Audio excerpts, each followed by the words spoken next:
Citation. Festive greetings, our legion of elves and reindeer.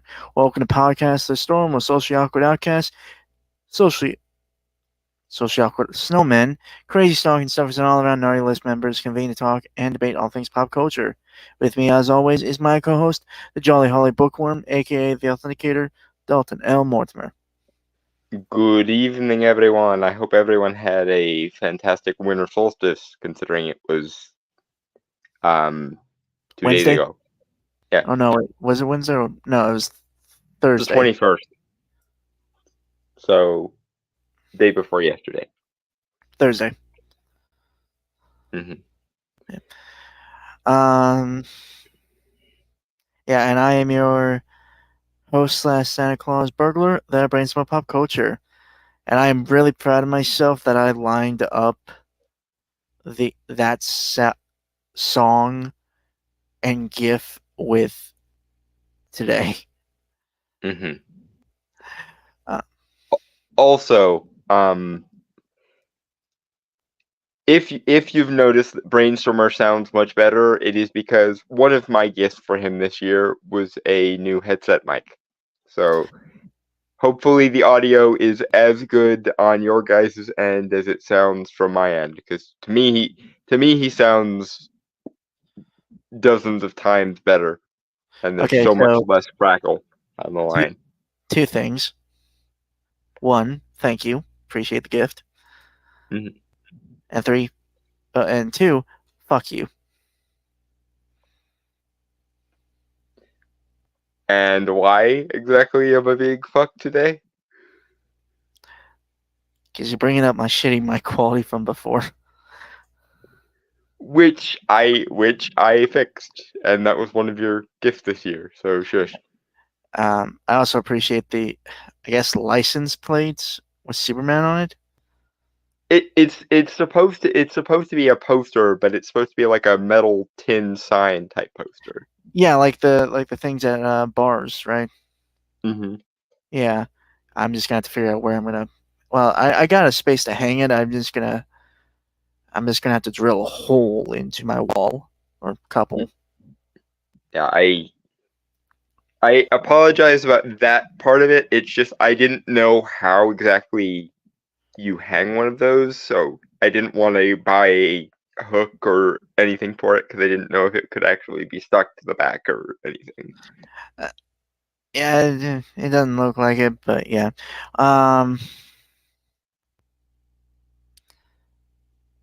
yeah. So we actually kind of have a light week. Mainly, we got one article, and we're gonna watch some more of the Yule Man, and just a fun little topic to discuss at the Yeah, end. So mostly we were trying to keep it light so we have a decent chance of finishing the Yule Man, considering that by the standards of the videos we normally react to, it's long. it's about, yeah, I think it's 23 something minutes, and we're only And at we like got and we got 5 minutes last time, roughly. uh So yeah, 501 to be precise, but yeah. mhm. So this is originally from happyfamily.com. I'm obviously using archived. Um, so 7 reasons to tell your kids the truth about Santa and still keep the magic in Christmas. Uh, I mean, as a premise for an article, it inherently doesn't bug me because, as a general rule, the way I look at it is this: you shouldn't go out of your way to tell them. You should wait until they figure it out for themselves, because telling them before they're ready to be told could be traumatizing in and of itself. So I would prefer if most people took the "I'm not telling you, you'll figure it out when you're ready to figure it out" approach. Um, because we all know that one dick on the elementary school playground who is the first to figure it out, and then proceeds to blab to all of his friends about how stupid of an idea it is. And like no one likes that asshole. That is the kind of asshole who becomes a very vocal and virulent atheist as an adult.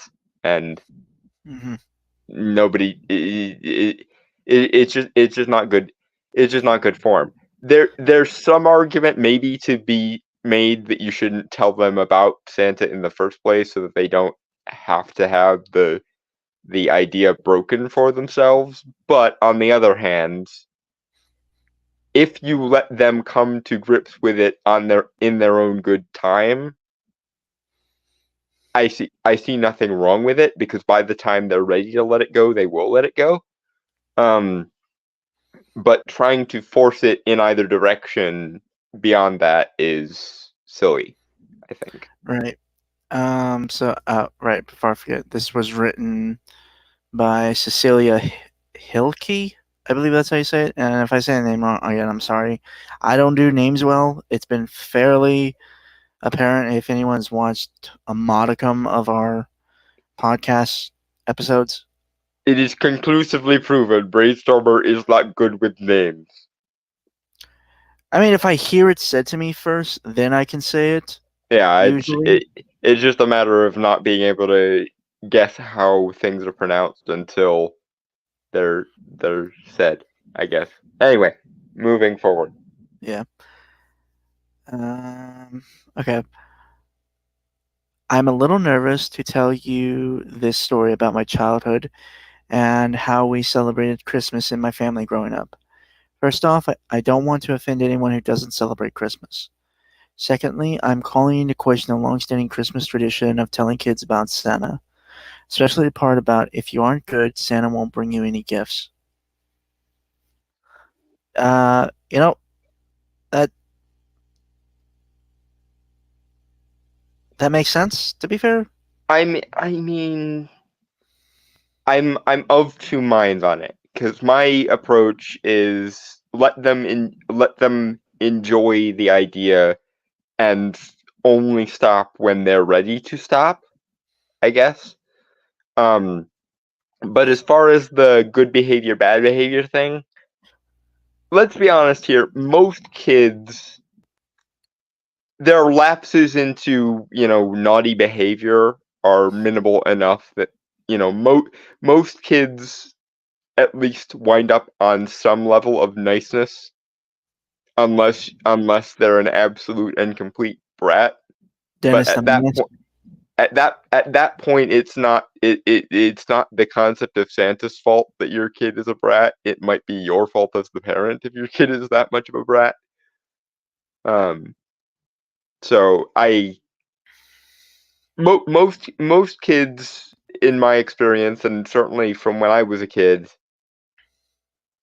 they're not particularly actually worried about being bad enough to not get anything, because most kids tend to wind up somewhere in the middle.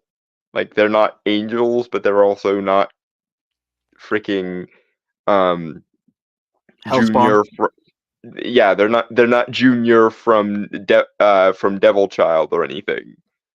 And again, Devil if they are, then that raises questions about what you and your parenting are doing. Wait, what's Devil Child? Oh, that's a movie from when I was a kid. I don't know if you ever watched it. It's the first time I've ever heard of it, so. It's basically about a kid who was an orphan who basically was a twisted little sociopath, and would constantly make mischief, like, deliberately on purpose. And like it's a very weird, very like 90s kid or early 2000s kid thing to have to explain. And I only, to the best of my knowledge, watched the two movies, because there are two movies in the series, once, but they always stuck with me for some reason. But yeah, that kid is the quintessential, like like you know how Dennis the Menace in the Dennis the Menace movies wasn't actually that much of a menace. He just happened to be really annoying towards Mr. Wilson. Junior from or no, it was, the series was called Problem Child, I think. But regardless, Junior from that series of movies is what Dennis the Menace would be if he knew he was evil and meant it. Um But yeah, most kids don't lapse into that level of bullshit either. Um, all it does do is incentivize them to maybe try a little bit harder to be on their best behavior. And that in and of itself, I don't really have a problem with. Because let's be honest, most kids don't actually start thinking about it until the end of November anyway. So most of the time, it doesn't affect their behavior the other 340 or so days of the year. It just makes them really on their best behavior end of November, beginning of around December. Okay, hold on. I'm gonna do the math on this. Okay, 365 minus. Okay, it's up until Christmas, so that would be 25 days. Yes, I do believe so. So yeah, right around like the 300. 40. You might start getting them to pay attention to it like immediately following Thanksgiving, but that's probably the earliest that kids Okay, tend to change their so behavior Santa word. okay, so how many days are in November again? 30 days, half September, April, June, and November, so 30. Okay, and depending. Yeah, split that about in half. So take the like 25 days from December and then add on another 15. Let's be generous. Okay. 355 days. Yeah. So yeah, thereabouts. But anyway, point being, it doesn't actually affect their behavior all that much 10 months out of the year. It just happens to make them more conscious of, how they behave around the Christmas season, which I don't find anything particularly in and of itself wrong with. Okay. Shall we It depends on how much. I guess it depends on how much emotional blackmailing and moral blackmailing you're willing to do as a parent. Which again, if you overuse or overdo it, that's kind of on you. I mean, to be fair, if my kid is a particularly a little shit for a year, like I'm talking, you got to be a real fucking asshole, Yeah, again, like think Junior from Problem Child. right? I will legitimately not buy them gifts for Christmas. Yeah, Like I will, but honestly, I will be fully honest. I will go out of my way to buy like coal and put it yeah, under the tree for them. yeah. Most parents though either wind up thinking their kid isn't that bad, or even if your kid does have a little bit of a mischievous streak in him, most things are excusable by most parents. I have yet to meet a decent parent who doesn't at least give a little bit of slack for their kid when it comes to No, good no, I behavior around agree. Christmas time. That's why I was being specific with you gotta be particularly piece of shit for You gotta be a little son of a bitch, which yeah, isn't unheard of, but then again also is definitely not the norm either. true. But I Mhm, myself do believe in like punishment fitting the crime. So again, if my mhm. kid's like a particular piece of shit, I'm not getting them Christmas gifts. Hell, I might not even get them birthday gifts. Yee. I guess it depends also on how long ranging the consequences of their bad behavior are. Yeah, Like yeah, if that, they just have one really really bad day, then that's one thing. But if they consistently are a yeah, little, that basically, if they're the kind of kid who should by rights wind up in juvie or in military school, then you have a problem. Most kids, no matter how much kids can sometimes be selfish little shits, most kids wind up somewhere in the middle. They have their good days and they have their bad days. And in all honesty, let's be entirely real here. So do adults. Yeah. You're never 100% a saint all the time, and you're never 100% a dick all the time. Most people wind up somewhere in the middle. I will fully admit though, because the way I'm just reflecting on the words I've said would make me come across like those parents who destroy their kids' stuff. Yeah, no, that's No, I wouldn't. there are extremely fucked up parents out there, but in my experience, parents that are that fucked up and authoritarian, in all honesty, probably shouldn't have had kids in the first place. Again, full honesty, I mean, like, legitimately just take it away, and if nothing else, change the passwords on them so the kids steal them, they can't get into them. Yeah, it's not it again, most people, kids and adults, wind up somewhere in the middle of the bell curve of moral behavior. No Here's no the thing, like, one sorry, I don't mean to. Go ahead. No, go ahead. Uh, the the way I see, like, in terms of parents punishing kids, for one thing, the issue is most of the parents don't punish them smartly. It's very basic shit they do. Yeah. And they don't actually explain what the kid did wrong or how they are supposed to reform the see this is the thing with me. The worst thing you can do to a child when they do something wrong is when they ask you why was what they did wrong, just say because I said so. Because that is the worst way to engage your child's capacity for reasoning. And if you genuinely want them to adjust their behavior, you do actually, in a lasting way, you have two options.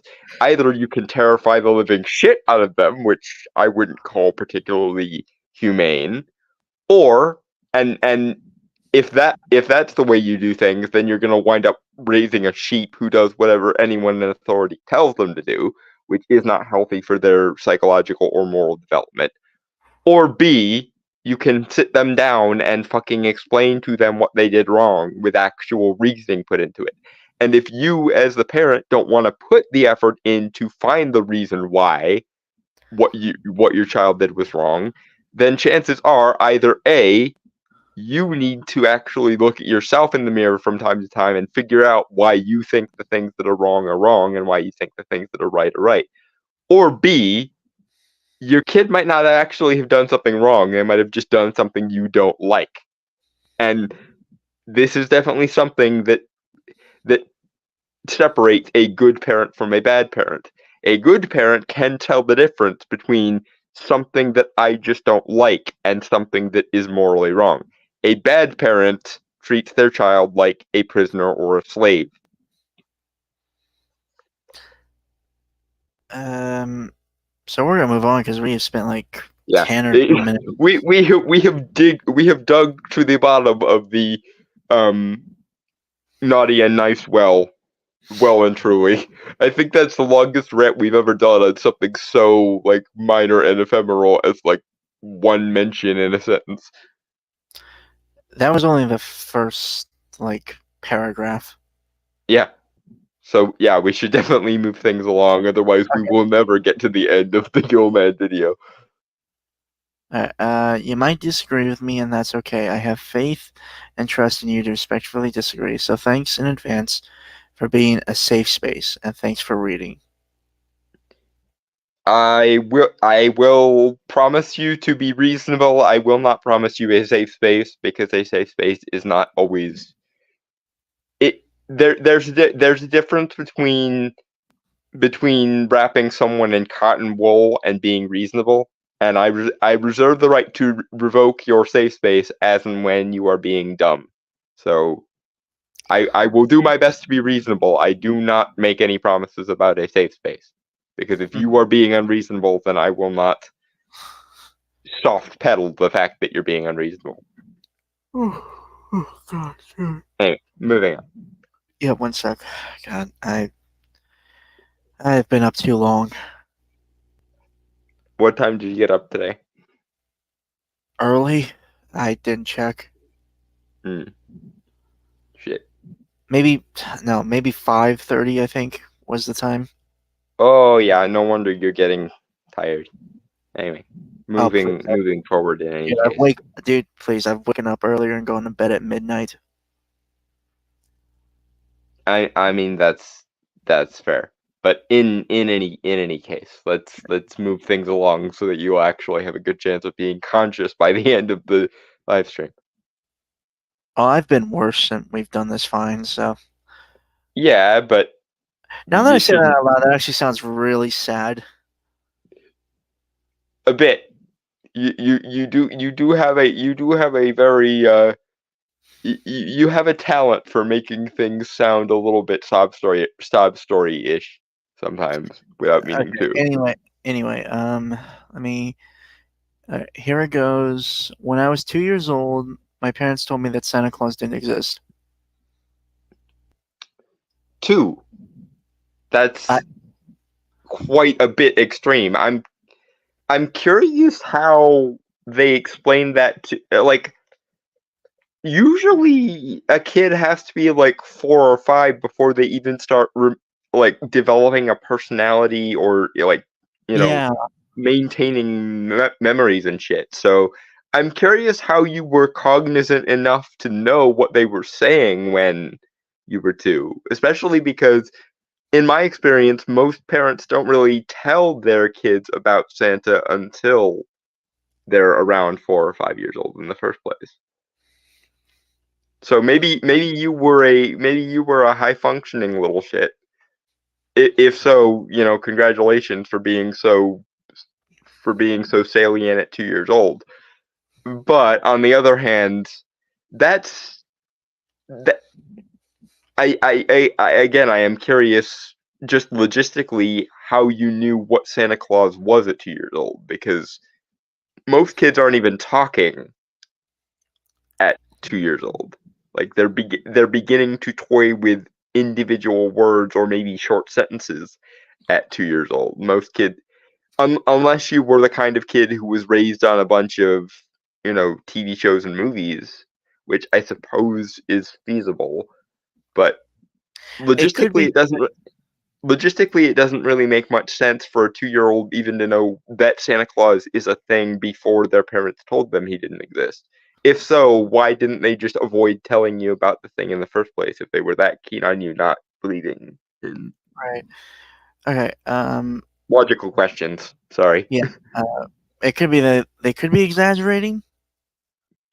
I mean, it's possible, but I'm willing to take them at their word. It's just there are a lot of logical questions that are popping up here, like because most kids aren't literate enough to Yeah. Okay. understand A, that the concept of Santa Claus is a thing, and B, also to deal with the he doesn't exist thing yet.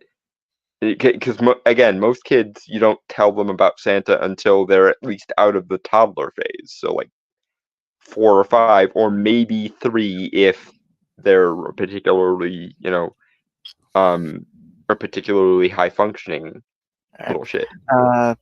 Anyway, shall we? Mm, We're getting so like. Okay, anyway, most people I tell this. Sidetracked. Yeah. Most people I tell this to let out a long sighing "oh," as if I told them that my dog died. Yeah, growing up while knowing the truth about Santa didn't destroy the magic of Christmas, and we did the same thing with our own kids when they were young. I intuitively I am okay. There are two things that need to be said about that. The reason why a lot of people have that reaction is because a lot of people have extremely fond Christmas related memories relating to Santa. Like a lot of like Christmas is one of the best days of a child's year and one of the best seasons of the year full stop for a kid. And and in large part that is because of Santa.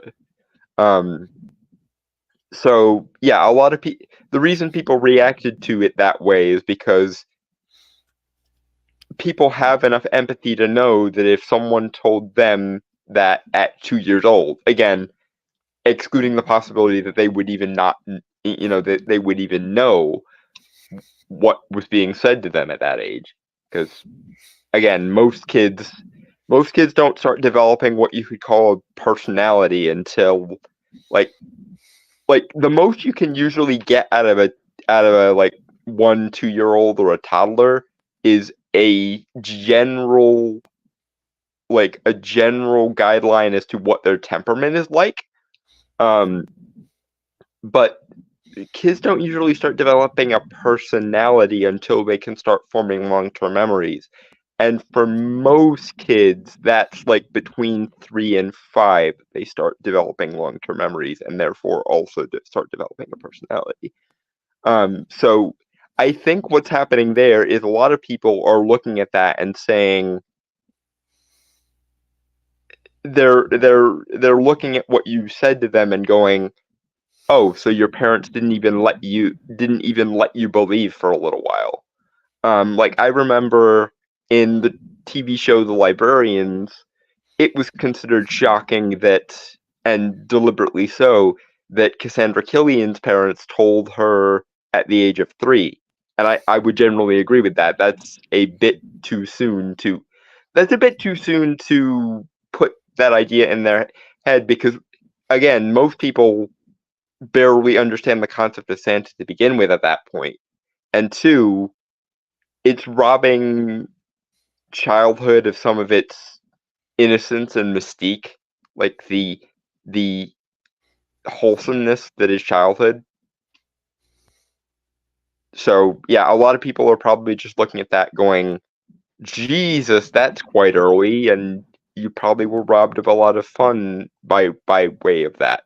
And two, in relation to that, um, I find it interesting that you had to write an article convincing people that you weren't traumatized by that or that it didn't negatively impact your development at all. Because intuitively, part of me thinks that the lady doth protest too much. Because it is a crucial part of development for kids to develop an imagination and a sense of like curiosity and or wonder. And concepts like Santa Claus, just from a psychological perspective, are a good way to instill that kind of wonder and or like imaginative creativity in a child. Not saying you couldn't do it without it or something similar to it, but I do think you may have lost something if your ability to think in abstract terms, because that's what that kind of creativity is for young minds. It enables the ability to think in the abstract. Boundaries of the real and the not real are something that usually emerges in children later. Once they start developing the beginnings of critical thinking, and robbing a child of basically what I'm saying is psychologically your parents may have put the cart before the horse there. It probably would have been better off, in my opinion, if they had just never told you about Santa as a concept to begin with, if they were really that desperate in not knowing. But the problem they would run into in such a case is if your child has a social life at all, they're going to learn about the concept of Santa from somebody. Maybe not at 2 years old, because, well, again, 2-year-olds are barely mobile. At that age, you don't really start developing social ties until after, Hey, during or don't. after your toddler phase. Anyway, moving on. Yeah, we haven't gotten into the first point yet. Mhm. That's the intro, and fill in the intro. Mhm.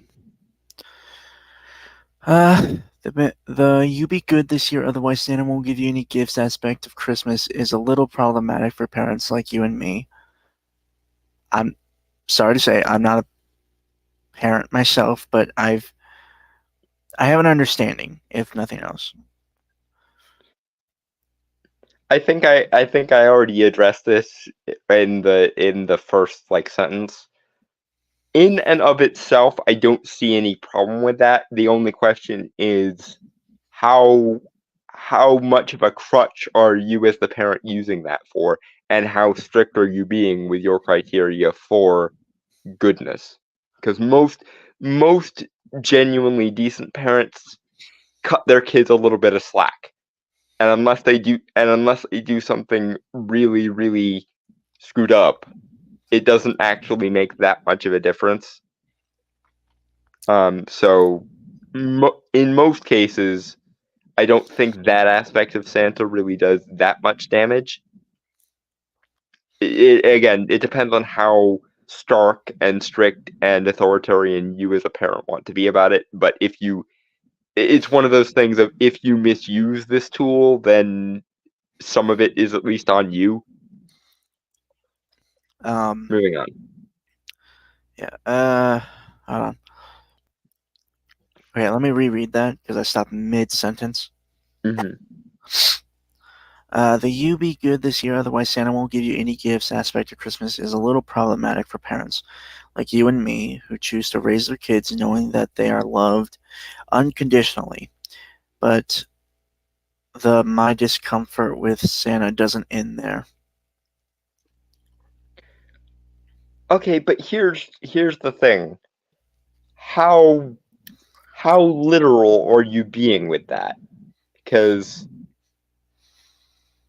on some level, if you want your children to be pro-social, if you want them to understand things like social boundaries, unconditional in theory, of course. Obviously, everyone loves their children in the broad strokes unconditionally, but there is utility to teaching them some things are not okay. Some some things will warrant a negative reaction from people. It's actually a very pro-social thing to teach kids. It's the concept of boundaries. Because as we all know, every toddler goes through the mind phase where everything belongs to them and they want all the things. Um, and if you don't at least channel that impulse into a more positive and pro-social impulse, you will end up with a little self-indulgent asshole. Obviously, there's a certain level under which you can't fuck them up any more than they already would be, because like most kids, I think, do wind up. Most kids don't have that much of an asshole in them. They just need to be taught again the concept of boundaries. And one of the ways in which we teach kids the concept of boundaries is certain things are okay, certain things are not okay. And so loving unconditional is good in theory. It really depends on how literal you're trying to be with it, because if you truly don't put any conditions or provisos on your children's behavior to warrant love and affection, you might be surprised when they, make it to their 20s and they're a axe murderer because no one ever taught them the difference between right and wrong, Hmm. or it incentivize them to learn that for themselves, which I think is the more important part of it. But yeah, moving on. Historically, the story of Santa is actually about unconditional love. It's the story of Saint Nicholas, depending on the version. I Again, not to derail this too much, but actually no. Most people, like, we call Santa Saint Nick because there is that association with him as the saint and protector of children. But most of the actual like lore and like mythology and iconography of Santa comes from other sources, like Odin in his guy Odin from Norse mythology in his guise as the Yule Father or Yule Master, or Gwen Abnoth, the Holly King from Celtic mythology. And of course, there are also Slavic variants and so on.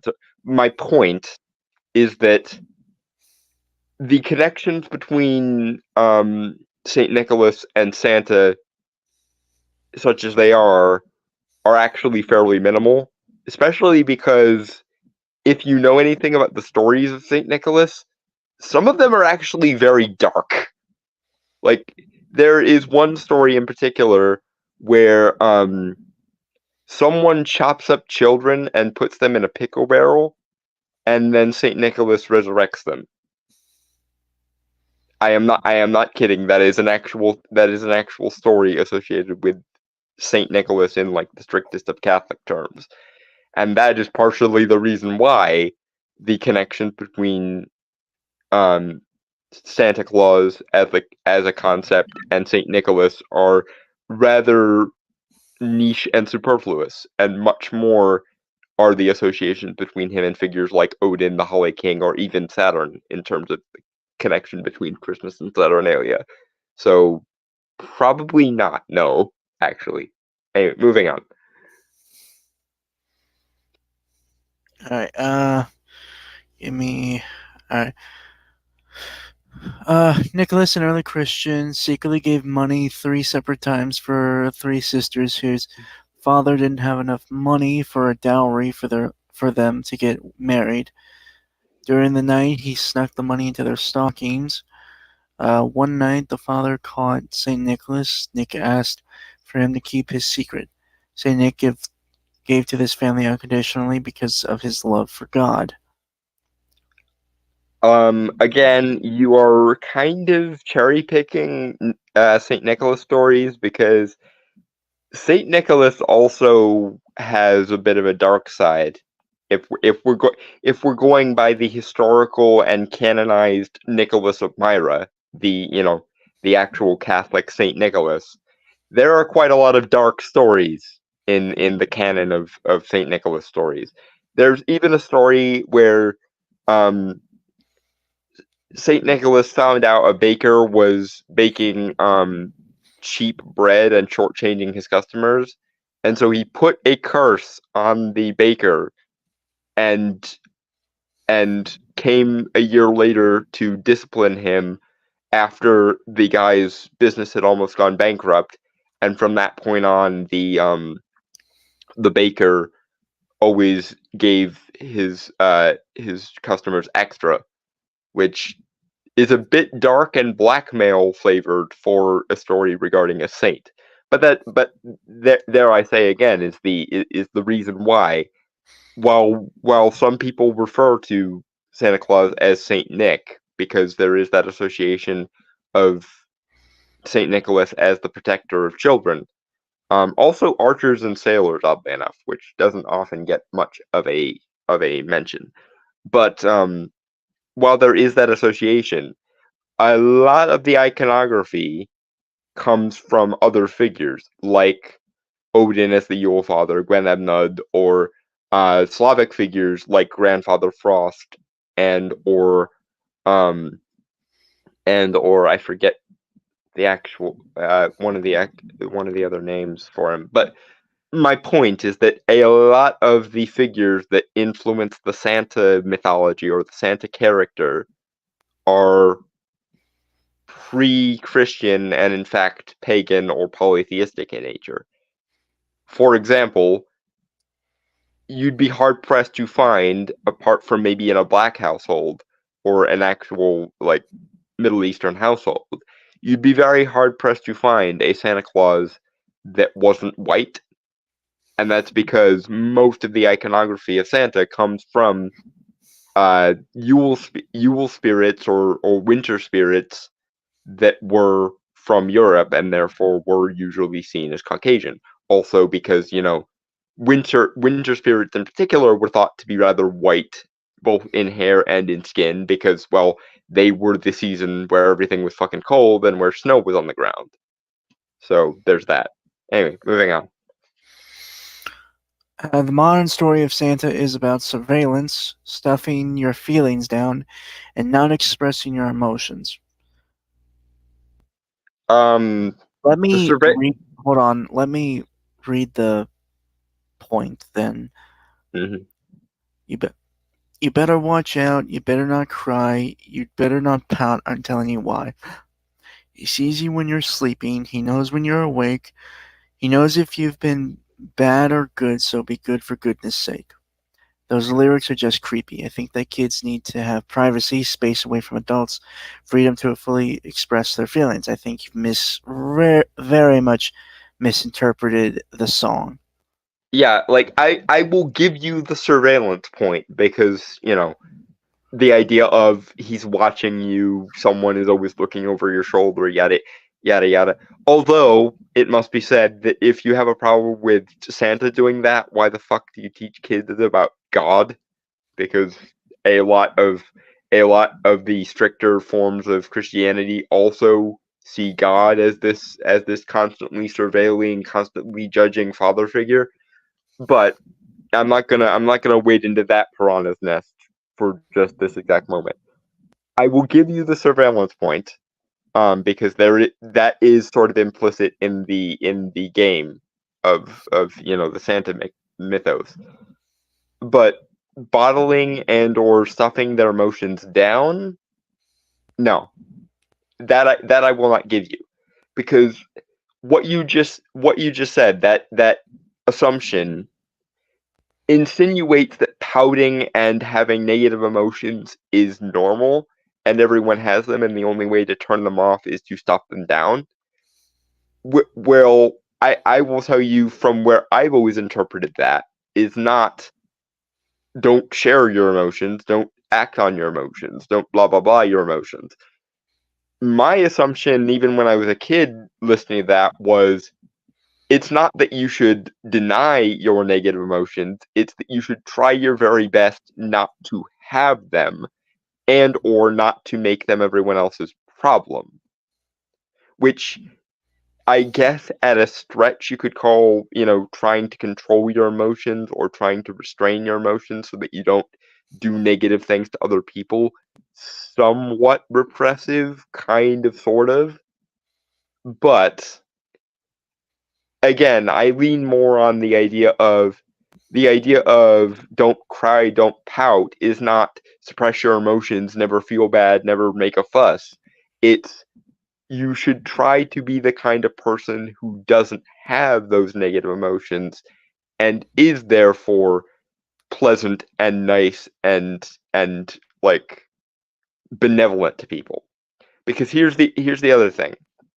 If you don't um at least try to see the bright side of life. If you do make every negative emotion you have everyone else's problem, sure, you've expressed your negative emotions, but here's the thing.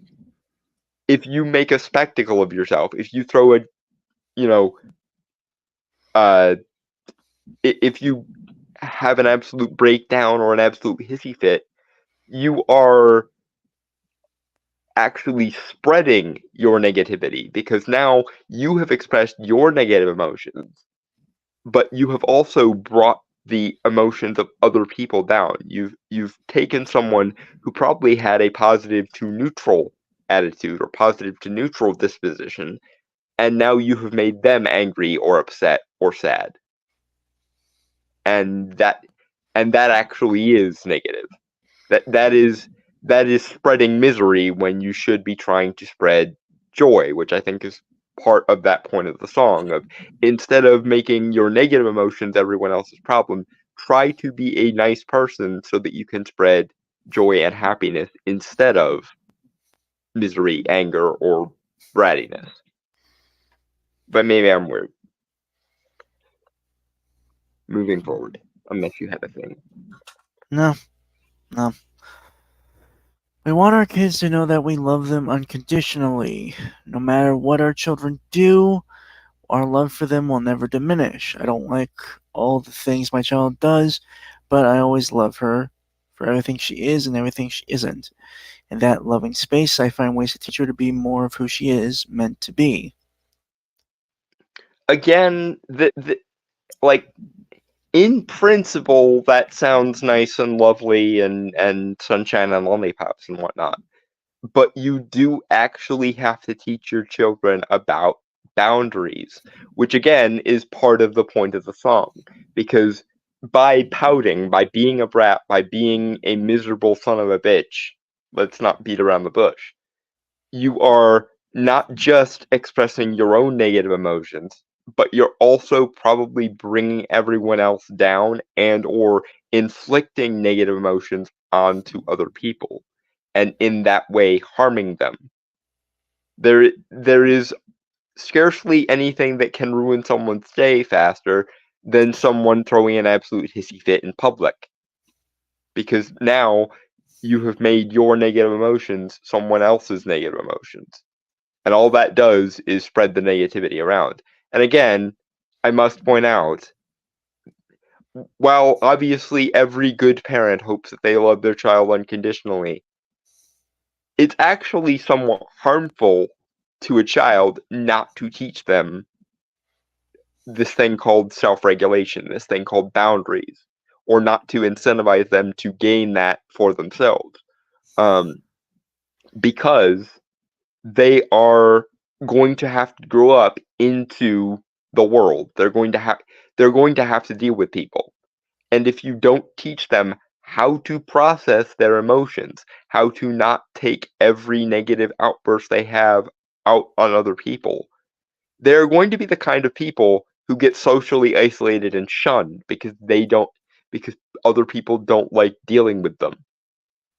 You're going to rob your child of the ability to make friends because they never learned some things are worth raising Cain about, and some things are something that will, the old adage of this too shall pass.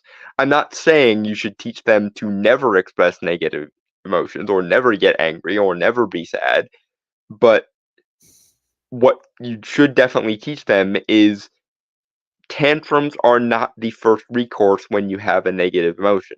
You shouldn't cry to the point of dehydration every time you get sad. You shouldn't punch and kick and scratch and hurt people when you get angry, and so on.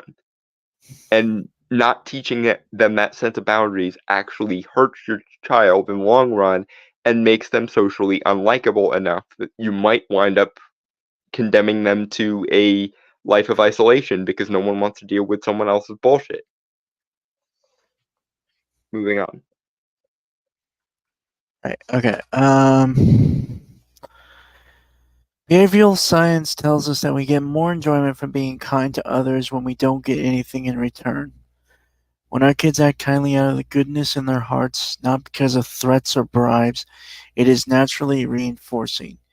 Kids that get rewarded for doing something experience less enjoyment and are less motivated to do that behavior again. Okay, I'm going to have to see the citation on that one because here's the danger of that line of thinking. The danger in that line of thinking is if people who do things out of the goodness of their heart and don't get rewarded are happier, then we should just never endeavor to reward anyone for any good things they do.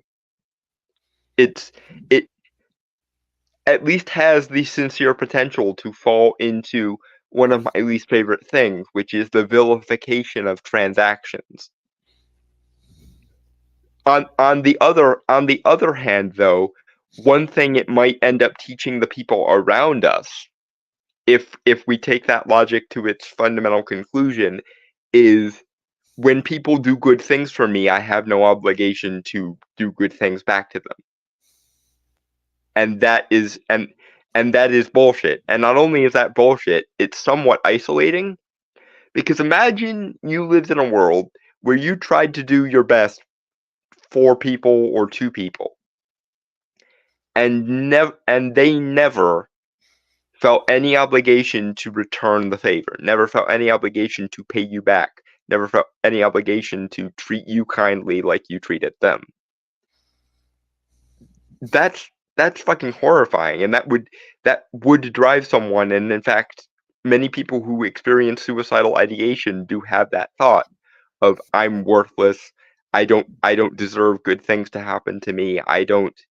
I don't deserve positive things even when I'm trying to be nice to everyone else.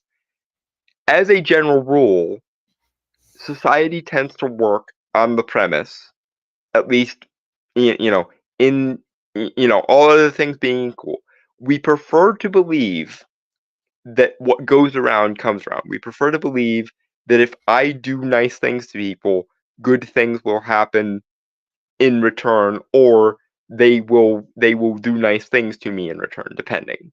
Um, and it's buried in the fundamental golden rule: treat others the way you would like to be treated. If you mess with that dichotomy, if you mess with the relationship between the way someone acts or what they contribute to the world and what they are then expected to receive in response, you will wind up in a situation where people essentially take advantage of you, where you will offer them good things and they will never feel an obligation um, to do good things in turn. And you're also raising a society of narcissists. Because if the golden rule is not do unto others as you would have them do unto you, but in fact, I deserve good things and I'm under no obligation to give good back to the people who give me good things, that creates a sense of entitlement whereby I deserve good things and I have no obligation to do good things in return, which means that people should give me whatever I want and I should never have to give them a damn thing. It's a very dangerous standard to try and get into. Maybe in the moment, people who do something with no sense of obligation to be paid back feel momentarily happier, but I guarantee you that standard has psychologically negative repercussions in the long term. Because, sure, in the moment, you don't necessarily need direct payback for good things you do. Sometimes the knowledge of doing something good is in and of itself a reward. But if that is the standard, if that is the universal standard, then you wind up in a situation where the person feels that they are not quote unquote entitled to anything good happening to them and that they are actually lesser than the people around them in some way. It's a hell of a thing to try and do to people. And it's a hell of a thing to try to run a society on that standard. It's why I really, really deeply hate the vilification of things like transactions and causality. Because if there isn't some kind of relationship between cause and effect, between payment and return, then you basically wind up crippling the social fabric of society and everyone becomes out for their own.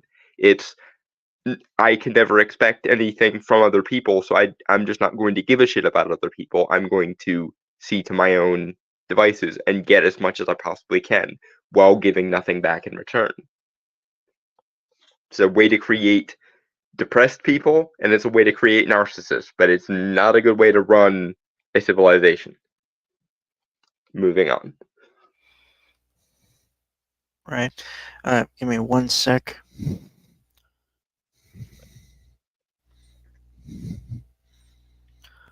Alright, telling kids lies about Santa or anything else doesn't help build a trusting relationship with them. Kids trust us fully and need us to help them make sense of the world. They rely on us to be truthful. They rely on us for security and safety. I knew kids who have gotten angry with their parents after hearing that Santa isn't real. I also know kids who are frightened by Santa. I know a little girl who was so scared that a strange person was coming into their house in the middle of the night that she wouldn't go to sleep on Christmas Eve.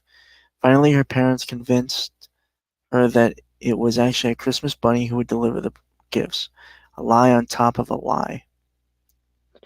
Well, okay, in that instance though, I can actually understand why they opted for the second lie instead of shattering the belief.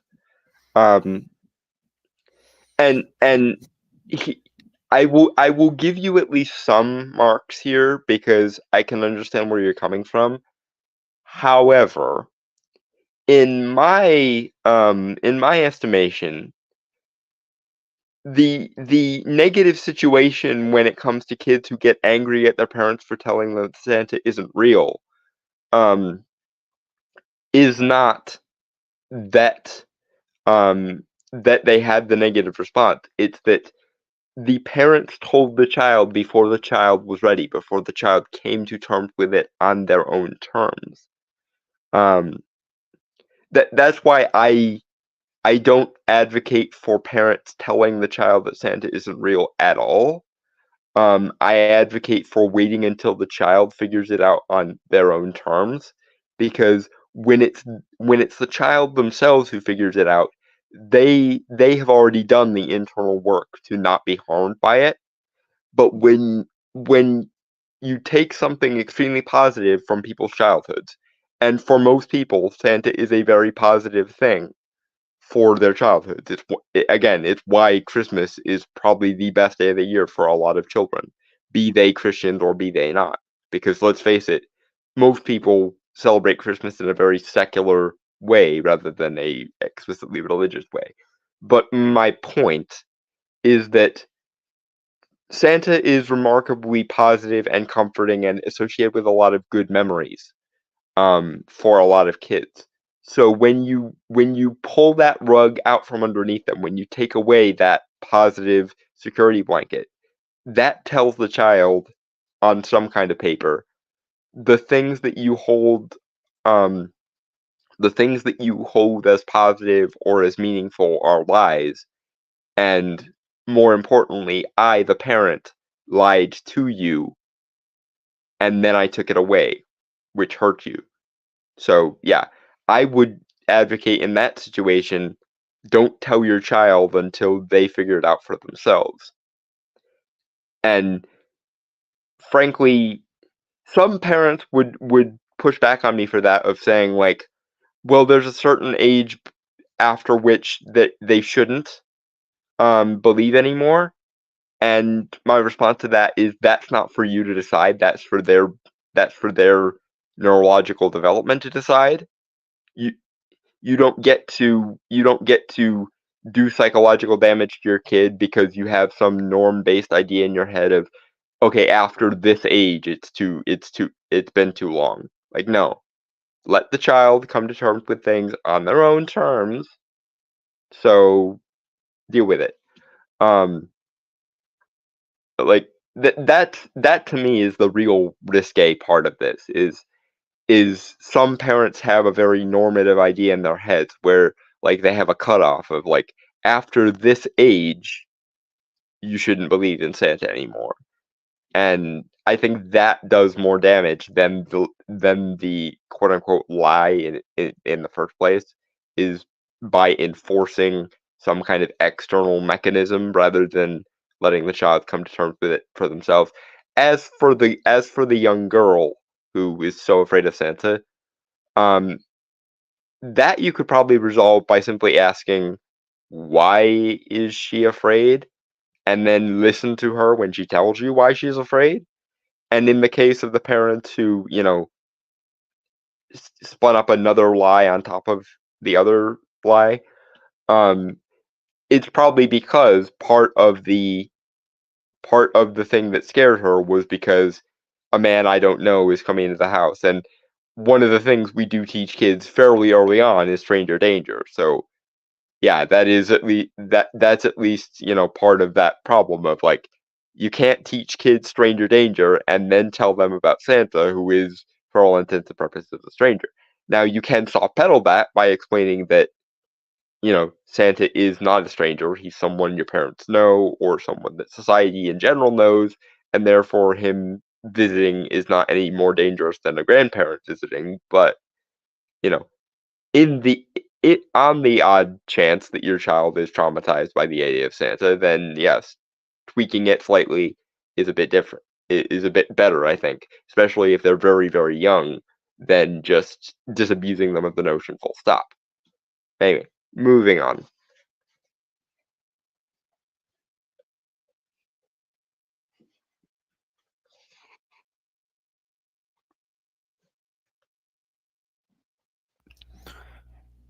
Okay. Sorry, I took my headphones off for a second. Um, if gifts are unconditionally given, a child doesn't have to worry about whether he'll get gifts on Christmas or and he is freed up to think of giving to other people. Christmas is about giving, not receiving, right? A problem occurs when parents use gifts as a reward for good behavior. It distracts kids from their focus on giving. If gifts are conditionally given, kids focus on themselves. If gifts are given unconditionally, kids can focus on others, giving unconditionally to them as well.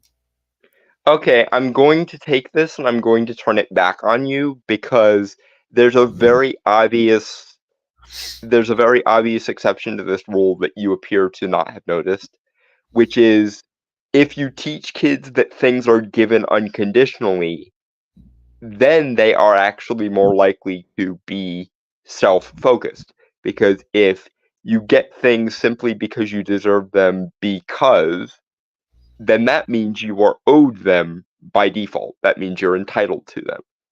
By creating this idea of good behavior versus bad behavior, you are setting up in the child's mind, there are circumstances whereby I don't deserve nice things, or there are circumstances whereby I do deserve nice things.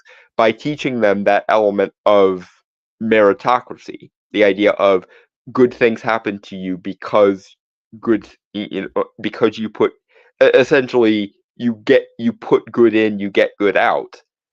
I think that's far more psychologically healthy than um you you get given things just because. And I especially disagree with the second half of your explanation. I don't think giving people things just because incentivizes them to care about other people, especially a child, because here's the thing about a child.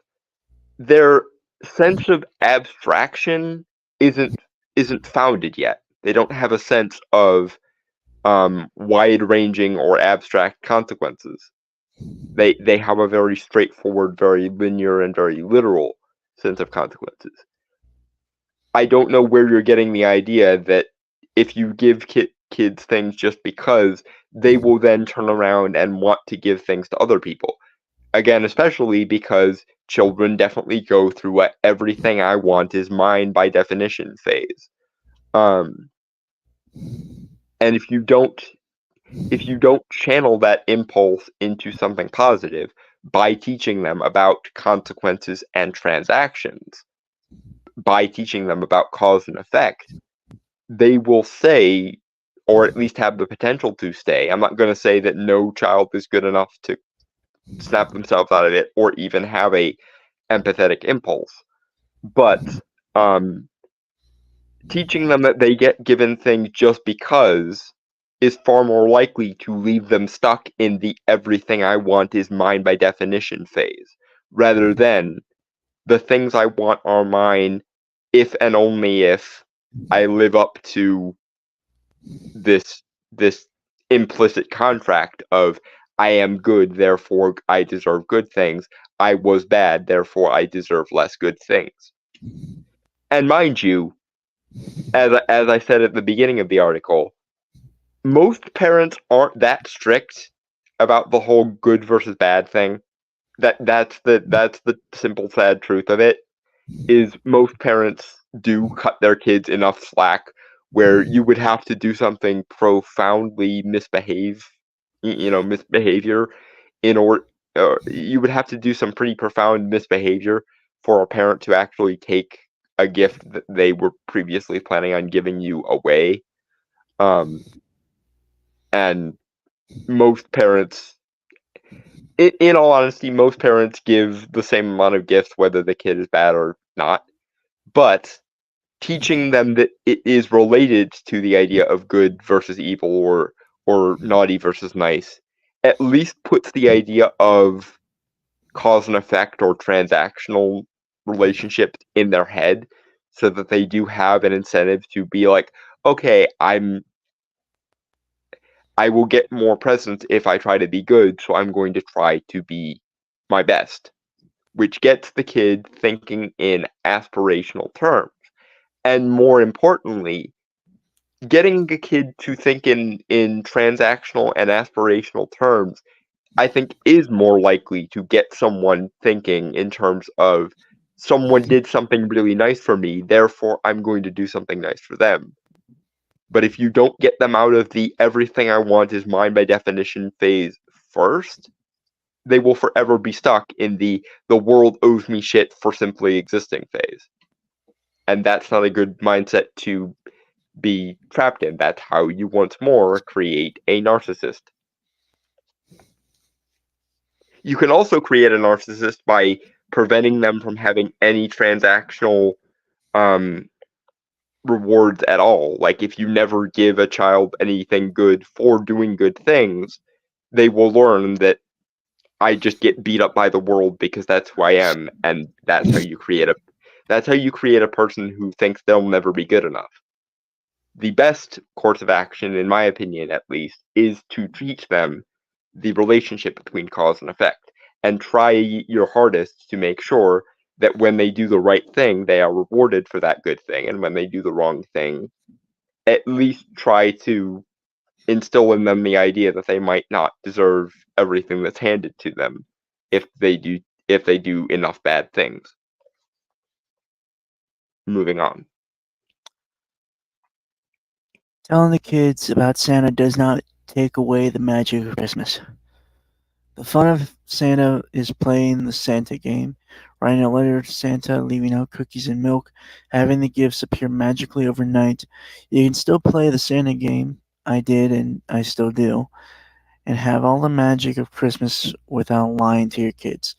Kids can handle duality of knowing that Santa is/isn't real all at the same time.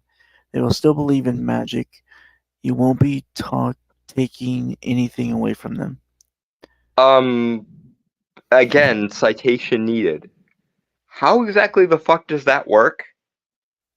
Because, again, typically children don't establish a ability to think in abstract or imaginative creative terms unless you give them something like Santa to be imaginative about. And you certainly, can you understand what she just said? Because I am very confused. How and why could or would you still play the quote-unquote Santa game if you already told them that he doesn't exist? I'm like, what? How and why would any child still engage with? Again, this is why you typically tell them about Santa in the first place, because if they know ahead of time that Santa isn't real, what incentive do they have to follow the traditions? And what sense of wonder? See, okay, again, maybe this is a subjective me thing, but this is part of the reason why I looked forward to Christmas more than I did my birthday as a kid, because I knew that the presents that were given to me on my birthday were just given to me by my mom, my friends, my relatives, etc. And so I asked for quote unquote more reasonable stuff when it was my birthday. Whereas, because there was that idea of, Santa is magic and therefore can do more than your parents can, you cannot it makes more sense in your head to ask for more extravagant stuff. It also lets the parents off the hook for things like birthdays, because they can save the nicest stuff for Christmas, and then when you get less nice stuff, or not as extravagant stuff for your birthday, it makes sense because, well, you're not like Santa, you're just a person, therefore expecting you to get things as nice as I get on Christmas is less. It is more is unreasonable by comparison. So, I again, maybe this is a subjective me thing, but I always asked for more unique and extravagant stuff on Christmas because I believed in Santa, and I still do save most of the like ritzier or more lavish things I want for Christmas because um I still want to replicate that same feeling. But I don't think I would have that feeling to want to replicate if I didn't believe in Santa first at one point. Um, honestly, again, this might be a subjective me thing, but I don't pay as much attention to my birthday as I do to Christmas because I prefer still having the Christmas morning effect, the wonder and the merriment. Even though obviously now I think of Santa more in terms of a spiritual entity like Odin or Gwenabnut or what have you. But but I still want that sense of Christmas morning wonder, and so I usually save any given extravagant things I want for Christmas or for my Christmas list rather than asking for them for my birthday. I actually, if I had my druthers, I prefer my birthday to be a little smaller and my Christmas is a little larger rather than the other way around. But how and why would a kid who knows that Santa isn't real ahead of time still either engage or want to engage with Santa as a concept? That seems very counterintuitive and confusing, and like you might end up fucking up your children's head and to the point that they can't tell what's real and what's not real anymore. Maybe. I don't know. Again, maybe I'm just being weird and projecting my own shit onto this. That's entirely possible. But am I alone? Am I the asshole in this circumstance? Or does that not make sense to you either? Because that last point is very fucking confusing.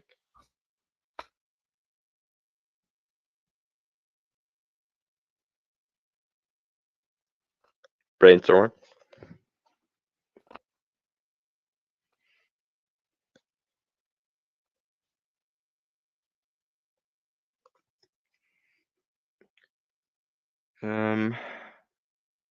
I'm not sure if he's just left the room or if there are connection troubles. What? What? Oh, god damn it! What, did you fall asleep? I think I was in. I was half asleep. I was hearing you, but Okay. Um, do you want to then just no. say I'm good. I'm good. I'm just yeah. I'm starting to feel tired, but we're good. We're good. We're good. God. I mean, I don't want to have to make you power through if we don't have to. We can always save um the rest of the old man for next week or Don't. I'll be fully honest. I do not. I I honestly don't think we're gonna finish the Yule Man this week, but I would like at least to get some of it done. okay, fair play. I Um, just I feel bad for keeping you up if you really want to go to sleep. it's my own damn fault for getting up so early. Okay, well then I yeah. But anyway, before we move on though, was I the only one who was massively confused by that last point, or Honestly, I'll be fully honest, man. The entire thing kind of confused me as hell because it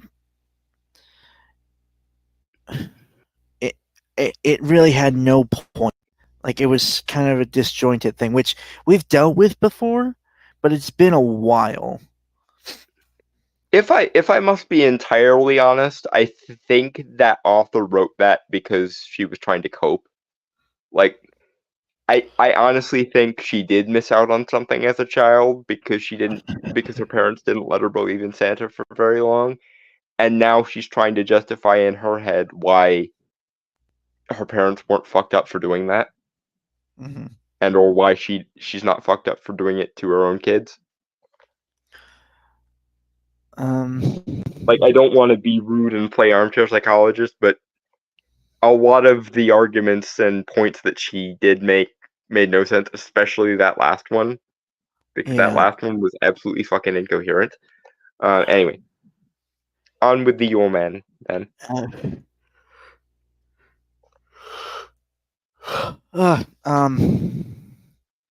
If anyone wants to see the first half of this video, please check out Podcast The Storm 245.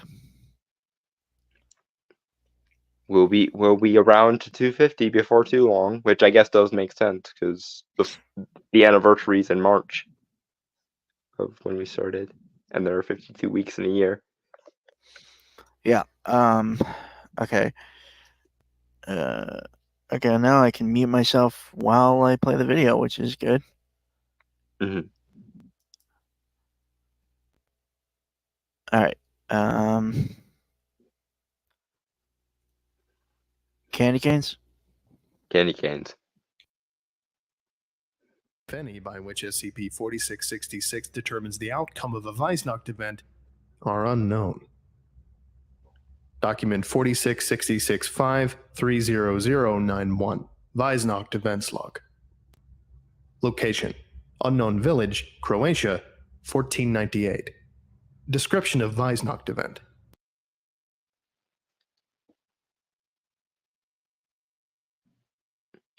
I have nothing except to say that knowing kind of what they were going for and making this a very like old school Slavic style fairy tale, I'm sure the criteria are extremely narrow and fucked up because old school fairy tale logic. Anyway, candy canes.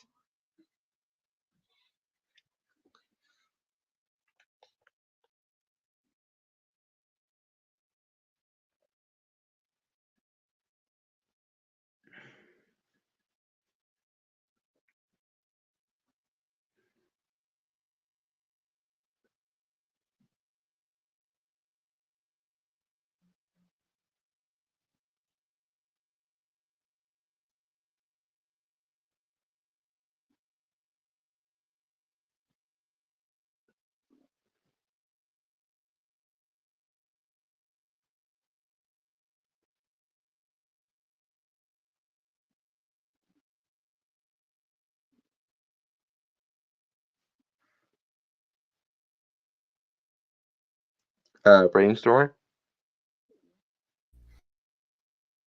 Hi, You can you just hear me? okay, yeah. Okay, yeah. So I had a weird technical issue on my end. Hmm. I think I'm good now. I didn't have anything to say. Yeah, just everything kind of froze for a second there. So I think we're good right now. So let me.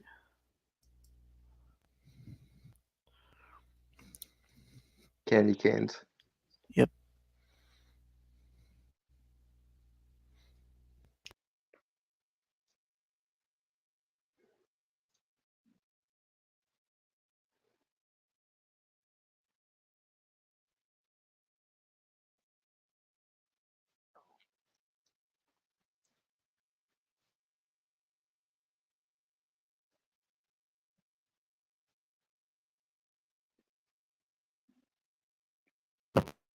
A specific detail not available covered documents that killing paganistic elements and that the family members had been made to suffer greatly prior to death.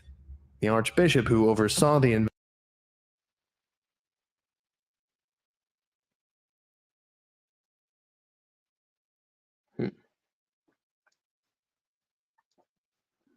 I'm assuming that rush was probably your connectivity being wonky. Because I don't think it's the video.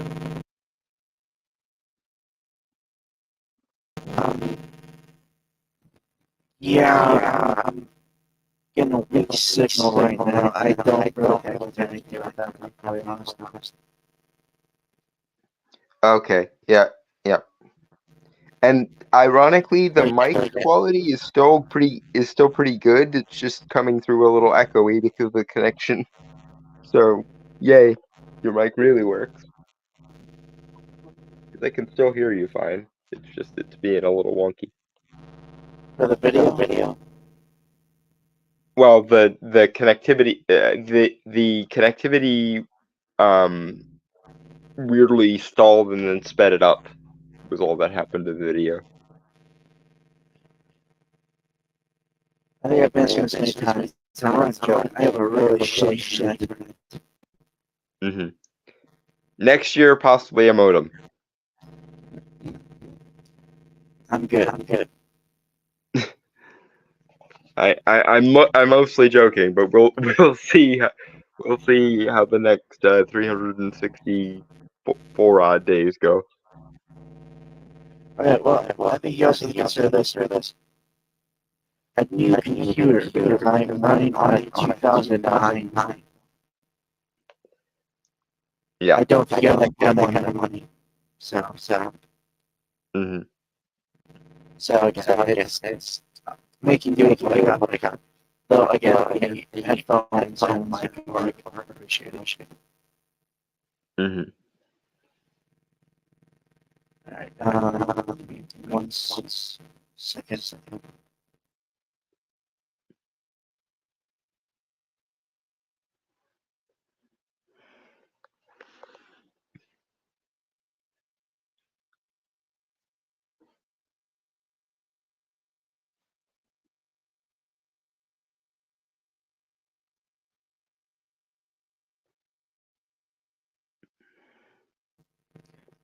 Candy canes. Candy canes. Investigation wrote that he believed the family had been killed as part of a demonic ritual. Location: unknown village, Rupert's Land, present-day Ontario, Canada, 1689. Description of Weisnacht event: unconfirmed. An entire family. I mean, of course, the bishop went demons instead of pagan deities. But What's weird is even like earlier, not too long before that, it mentioned paganistic style of ritual and stuff. So. that was the foundation's documentation, rather than the bishop. So that's fair. because I assume the foundation has somebody on file who is like a religious scholar or a mythology nerd. Because I mean, if the foundation has gotten this far without having any like mythology or folklore scholars on their payroll, someone is fucked up. Yeah. I think that they do. I think most of the time they just see the statistics for research and stuff. Mm-hmm. But yeah, they have like scholars and stuff like that. Yeah, because if not, then I'm sure the me of the SCP universe would give them hell for it. Anyway, candy canes. Yeah, one second. Okay.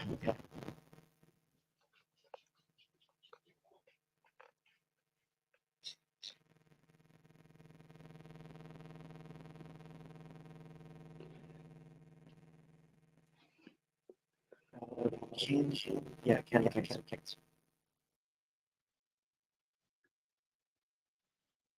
Family was killed with the exception of 2 of the children, one of whom was abducted, and one of whom, female age unknown, escaped during the killings and was able to reach a nearby village. She told authorities that a naked man had broken into her family's dwelling during the night and proceeded to torture them. Exact method not specified in recovered.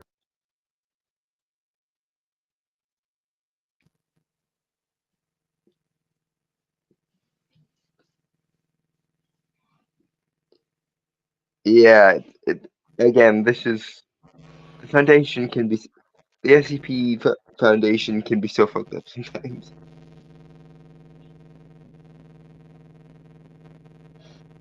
What do you mean? Oh, just whoever got the idea to do like a ancient Slavic version of Santa that was also kind of Krampus. I mean, they get marks for definitely being interesting when they came up with it. It's just, yeah, the Foundation universe is very dark sometimes. It's supposed to be like a esoteric, not esoteric. There's a word it's used. I don't know what. But Macabre.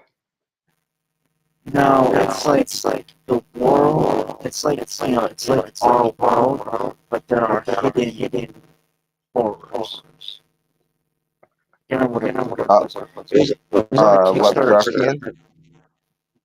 No, something else. But it was used in a kid's video for SCP film. It was getting a Kickstarter. Yeah, I don't know. Anyway, Yeah, unfortunately, that didn't pan out. It didn't make his goals. So, hmm for the record, this short film was really good. mm. A lot of Yeah, the stuff relating to SCP is really good. Have you ever watched that SCP short film, like on YouTube? I think I might have seen one of them. It was one of them that focused on the sculpture, the one that basically operated like a weeping angel. I don't think I've seen one. I saw I've seen the ones that were cinematic. It makes me really to see like someone in Hollywood or something do like an official production that like prove a concept kind of things. hmm One was focused on the ETF. Well, a couple from the same time was focused on music. Sorry, this is a tangent here, but it does relate to kind of watching. But yeah, SCP zones, like SCP Overlord, I don't know if you heard about that one. Mm. It's about like TFTM coming to first contact with a SCP thing. Mm. It's really good. There's the 09 one, which actually tells the story about the photo, about like how it's only like a few pixels of space. You know, sees it. hmm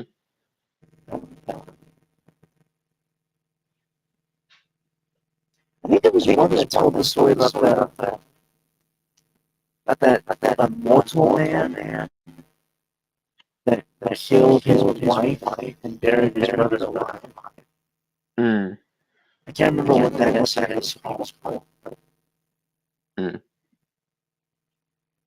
Yeah, there's like a lot of SCP like short films on YouTube. Honestly, I kind of wish they would do an SCP TV show that was kind of like the Twilight Zone, or Cabinet of Curiosities, something like uh Friday the 13th, the series, the kind of anthology kind of thing, or like Tales from the Dark Side. Yeah, I understand that.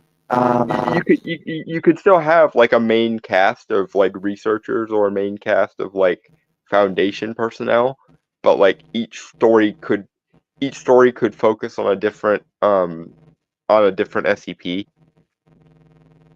Yeah. Have you ever seen SCP Edition? Right. You ever heard about SCP Edition? It's like a series, not confined, but it's a 3D animation. I don't think I have. There's one that deals with the masks, like interviews, are really interesting. That's neat. Yeah. Anyway, Yeah. let's candy cane this. Second. Tab. All right.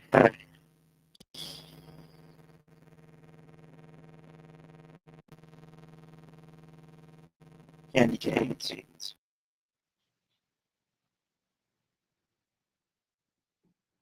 Documents. Upon investigation, the bodies of the family members were found inside their dwelling, hanging upside down from the ceiling. All had been exsanguinated. Location: Eichstätt, Germany, 1913. Description of Weihnacht event: an entire family was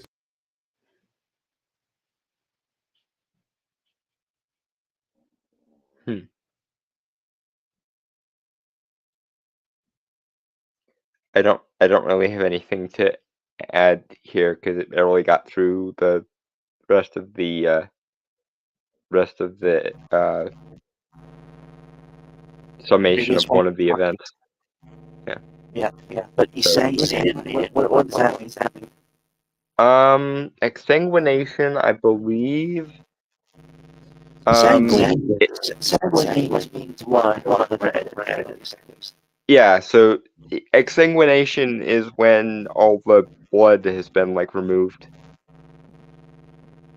Usually by slitting a cut along the body.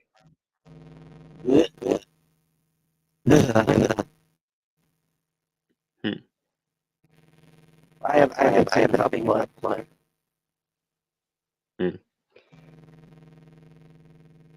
Blood doesn't tend to bother me all that much. Used to it, motherfucker. You're used to it. I mean this is also true. Okay. And for the record, I've donated blood. I'm trying to do it. It's more so when it's like out of my fear of clowns and dogs, right? Mm-hmm. I don't mind seeing blood if it's supposed to come out like you get your penny, get pricked or something. Or I think as a general rule, like guts and or like intestines scare me more than blood does, because there are ways to cause bleeding that aren't exactly aren't excessively harmful. But if something happens where someone's like guts or intestines are outside of where they should be, that is when you know someone done fucked up. Right. But again, it's a specific way that I have a fear of it is if it's violent, okay, like it's spread all over the floor from a person's body who's more than likely being fucked up. That is what I have a problem with. Mm-hmm. Which to me seems normal and a reasonable reaction. Yeah. I've just, had enough like blood drawn and things and I've watched enough like cooking shows and or like hammer horror stuff that blood itself doesn't bother me as much as like guts or viscera do. Anyway, candy canes.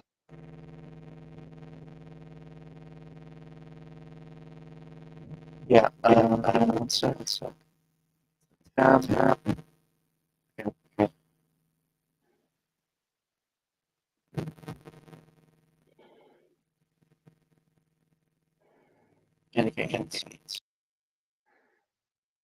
killed with the exception of the youngest child, male, age 3, who was abducted. The bodies of the parents and 5 other children were found inside a stable adjoining their dwelling. They had been restrained by having knives, pitchforks, and other sharp implements forced through the palms of their hands and into the walls of the stable before having their tongues removed. Okay, 3 is a bit much. Like, given what we know eventually happens to the quote unquote naughty kids in this one, damn. 3 is a bit. It's similar to what I was saying about the article earlier. Like, 3 is too young for most kids to even know what the fuck they're doing. So a 3-year-old is the idea of a 3-year-old being taken is actually scarier to me than the idea of an older child being taken. Obviously, they're both fucked up for similar reasons, but 3 is weird because you have to wonder if the kid um even knows he was doing something wrong at that point. Also, if you take a kid at the age of 3, it's highly probable that by the time they actually start having memories, they won't know any life other than working for the Yule Man at that point. Which I suppose is slightly less tragic than a child who remembers their family and or saw their family get murdered. Than one who doesn't remember anything, but still, goddamn, 3 is young.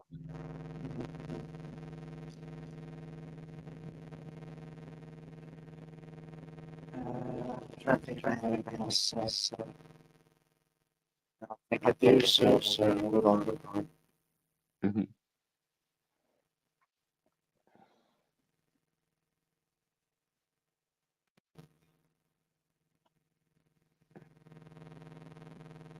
Okay.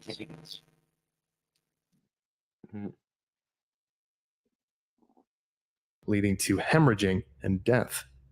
Blood from the family members had then been used to paint elaborate patterns of unknown meaning on the hides of the mule, goat, and 2 cows present in the stable.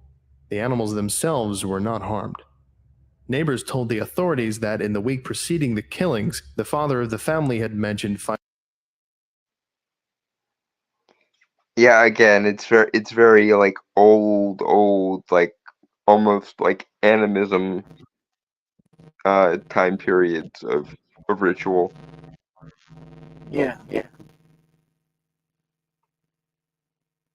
I will say, this does develop interest. It does make me very interested in what is the end goal of all those rituals. How they're all right? Well, Obviously,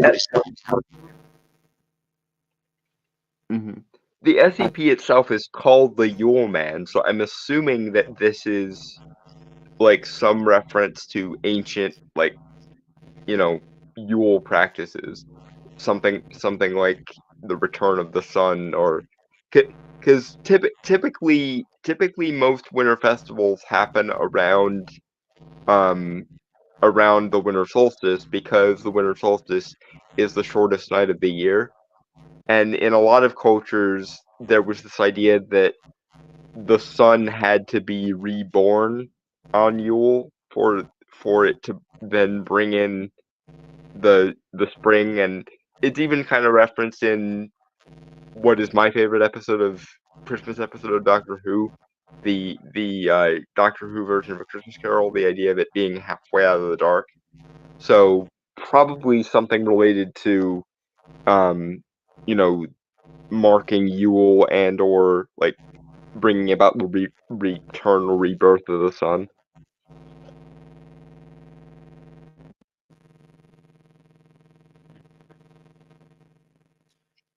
That would just be my admittedly slightly educated guess. right. I still think it's good buildable history. So, Mm-hmm. but it's how. Mm-hmm.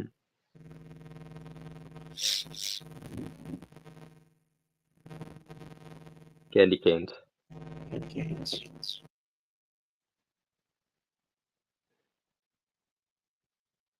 finding tracks in the snow around the family's dwelling, which appeared to have been made by bare human feet.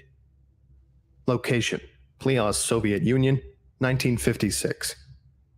Description of Weihnacht event: an entire family was killed, with the exception of the youngest child, male age 4.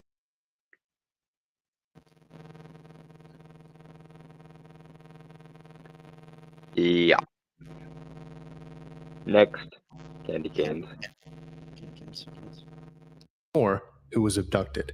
The bodies of the parents and one other child were found in the living room of their house. They had been restrained, and their feet had been held over flames in the fireplace for an extended period of time, calcining the tissues of the feet and exposing the bones.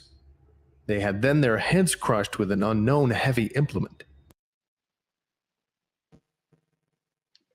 Again, the only thing I'm curious about at this point is what, if any, criteria does the Yule Man use to decide who is naughty and who is nice?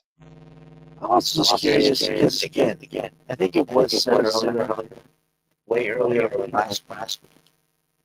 But Mhm. each of the killings is very, very different. Mhm. And if My thought process is probably something about the deaths tells you something about what the Yule Man thought was wrong with them. Like that's what I was gonna say.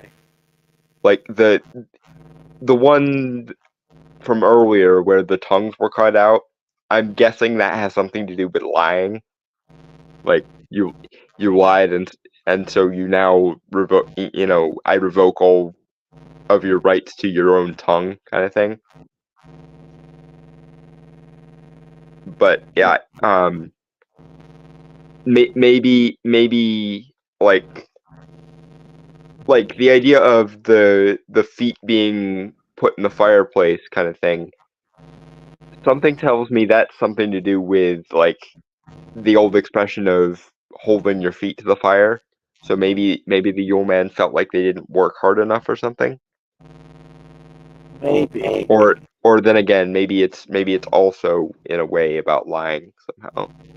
I don't know. But yeah, it does interest me. Mm-hmm. Like you said, let us know. Mm-hmm. Because clearly, again, if it's not, it's nice. And it's punishing naughty. Yeah, it's supposed to be punishments with the decline. Again, it's fast. That's what's fast most right now. Mm-hmm. Though And I again, will go ahead. I was just gonna say, well, each of this each subsequent description of the killing scenes are becoming needlessly over Warhammer or Eldar edgy. Yeah, I certainly think that this version of the Yule Man probably would fit in quite well in the Warhammer universe. Well, I don't think it'll be you and anything will be fun. And feel free, any Warhammer buffs. And if we do that, Well, I'm sure there might have been an ancient version of the Yule Man concept, like back during the Warhammer universe's version of the of our time. Keep in mind that the 40K universe does take place in the 41st millennium, so like Right. 38,000 years from now. Whereas the medieval, like the OG Warhammer, takes place in a medieval setting, so they probably would have had something equivalent to like Yule or Christmas. And I could definitely see like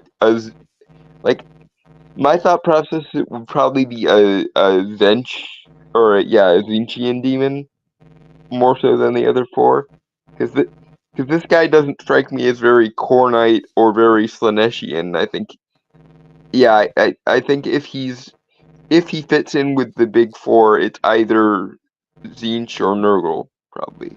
Well, Nurgle.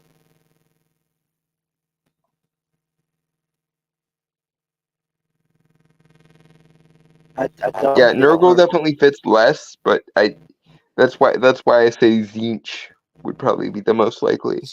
Yeah. Okay. Candy canes. Mhm.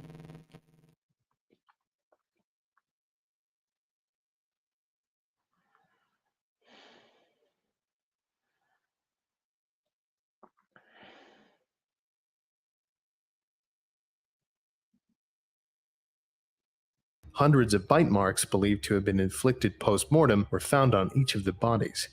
Branches cut from a fir tree outside the house had also been placed over the bodies to unknown purpose. Location: Skudeneshavn, Norway, 1971. Description: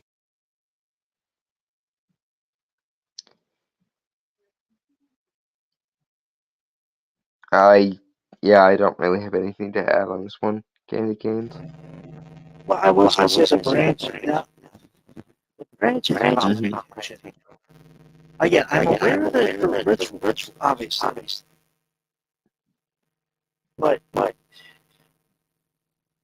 branches bush, which memory my very sports knowledge of the old time or Christmas. Well, I mean, fern trees or evergreen trees are a symbol for, Yule or the winter solstice, etc. I mean, I mean, for the love of God, let he without a Christmas tree cast the first stone. There's a reason why we bring trees in on or around Christmas, and it's nothing. I was going to bring up the original nation of Krampus, which I'm not going to pronounce the actual nation because I can't sit. The German nation, right? He was noticed to wield a glove of made of branches or switches. Yeah, birch branches. Yeah. Oh, no. So no, it's made from a fir tree. So I don't know. It's interesting. Those little things, the little details of back of these rituals are intriguing me because they're clearly some purpose. Yeah, I'm interested to know how much of the article writer, how much of this was the article writer being creative, and how much of this was the article writer doing research, because I can definitely see like little touches of like early proto like animistic paganism, but it's also not ringing enough strong bells that I can place it. So clearly, at least some of it was improvised. I'm just curious how much of it was improvised versus how much of it was researched. Anyway, Candy Cans. Yeah.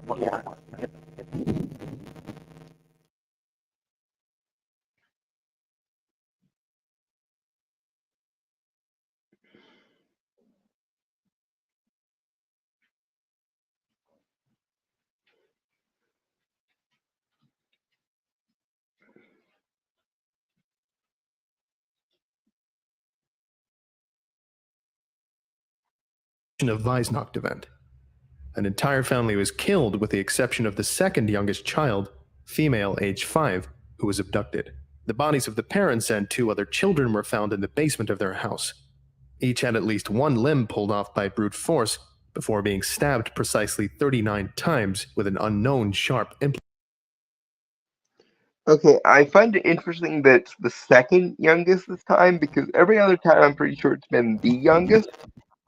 So, like, did he take both of the youngest children, or like why just her? I'm curious.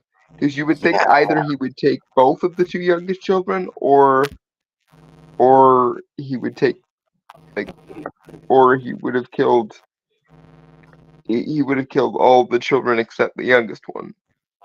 So why the second youngest of all people?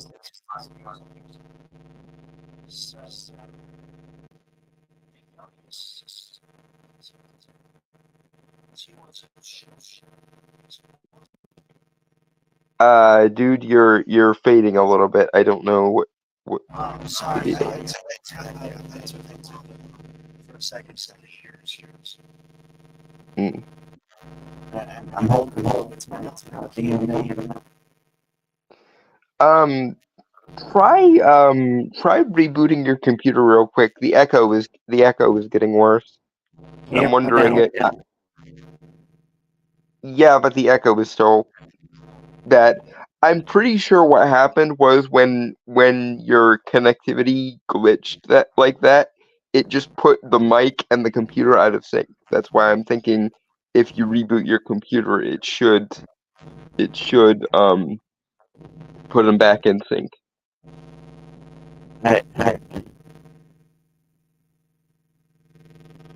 don't think that like right now at this moment. Okay. Okay, question is it like super bad? It's not as bad now. It's just I do wonder if I think that was because I was wearing it. I was like, okay. yeah, I was just holding it. The timing, and I took it off because it was. I'll be honest, the headphone part is not big enough to cover my ears, so it's kind of Oh, distracting. shoot. No, it's fine. It's fine.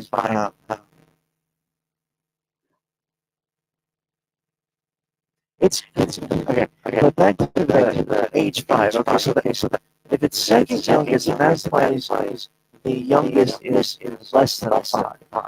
Yeah, is probably a baby because we saw that the 3-year-old was taken earlier with no problem. Yeah. So he does have an age limit whereby he doesn't take them. So okay, we got three. The child must have been either naive or two. 1 or 2 years old. Which makes it more disturbing on the fact that it mentions that one of the limbs is ripped off by the person they stabbed 39 times. Mm. And he does, and the article doesn't say that the baby was taken or if the baby was left. It says that everyone except for the second youngest was taken. Or everyone except the second youngest was killed and the second youngest was taken. Which means that Okay, let me read that. The bodies of the parents and 2 other children were found in the basement of their house. okay, so yeah, he must have killed the baby then. Damn. I mean, this is what else would expect. I mean, yeah, but even like I'm just going off the premise. That's like babies are a bit much, is all I'm saying. Isn't there isn't there an SRC like foundation of literally babies too? I believe there is. Never mind. Actually, Yeah. it's just this is supposed to be the SCP equivalent of like a Christmas, like this is the Christmas themed SCP, so yeah, it's a bit dark. I don't even like even Krampus. I don't think I don't think he ever harmed babies, according to the mythology. So, damn. Well, he would punish bad children. Children would have to be cognizant and self-aware to know that they're bad. Yeah. A baby, But bro. yeah. The only thing that would give lie to that is that he took a 3-year-old. So, like, either that was a very advanced 3-year-old or he has some kind of age limit that he won't go below. Which currently rests at 3.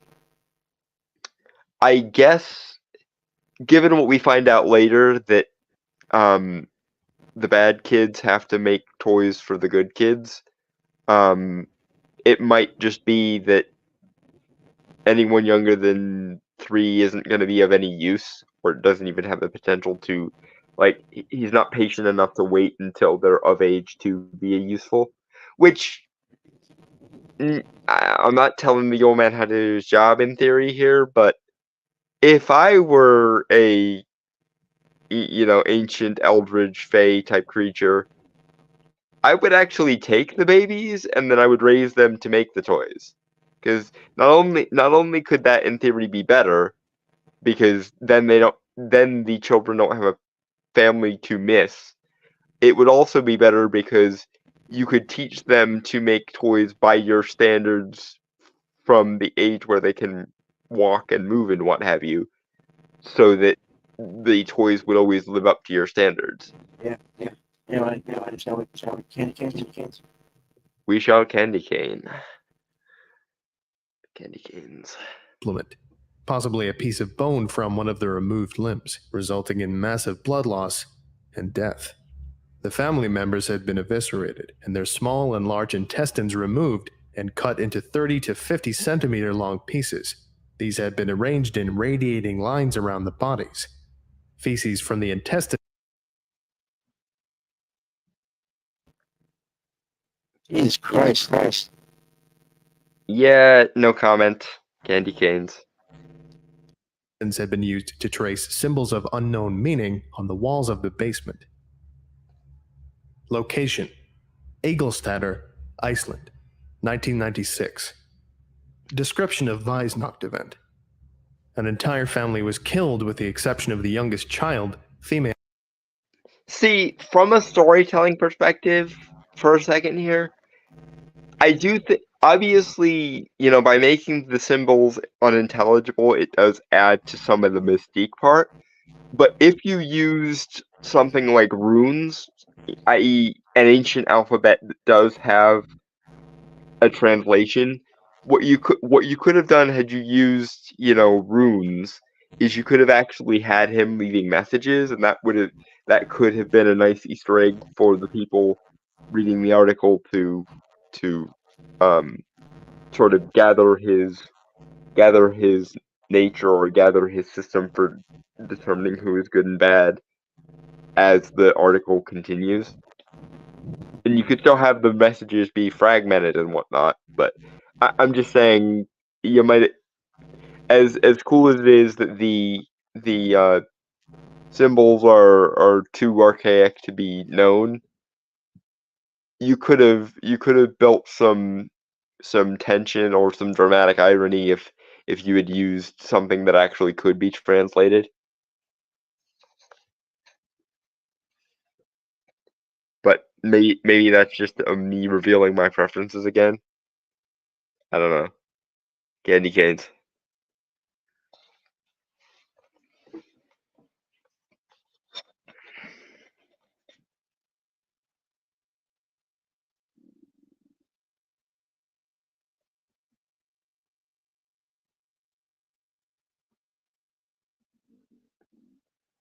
Male age 4 who was abducted. The bodies of the parents and 7 other children were found inside their house. All had large pieces of skin removed from their backs, necks, and groins prior to death. Removed skin was found to have been partially consumed. They had been killed by decapitation with a bucksaw that had belonged to the family. Following. Okay, so he didn't bring tools with him that time. That's interesting. He used something that belonged to them.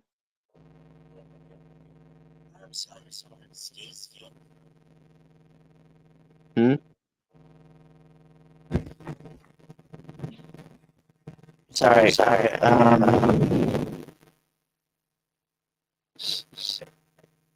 The skin.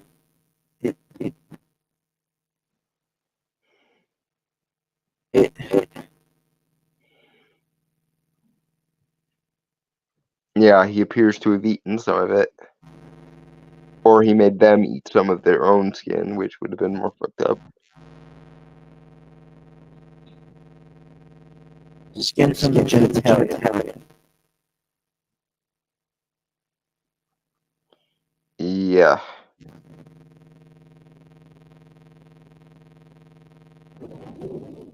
So maybe they were too lustful for his standards, I'm guessing. Well, it's also the backs, necks, and loins. Okay, so that's sorry. Yeah. Also, lust is sometimes referred to as sin of the flesh, so maybe the flesh being eaten kind of thing. Also, Possibly. like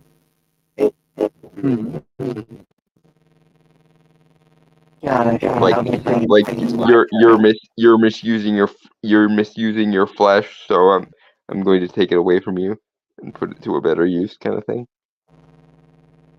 Okay, but bodies are children, which was 7 out of 7. That's okay. Parents possibly understand in terms of if we're working with that logic. But why the kids? Maybe it's sort of a ancestral guilt thing. Your parents were fucked up, and like Okay, hold on. Okay. So with the missing child and the seven kids, that's 8 children. yeah. So your parents fucked too much, and you were the result of that fucking. So maybe you're tainted too somehow. Awesome. Oh shit! I just saw prior to death, like skin prior to death, which does make sense. Mm-hmm.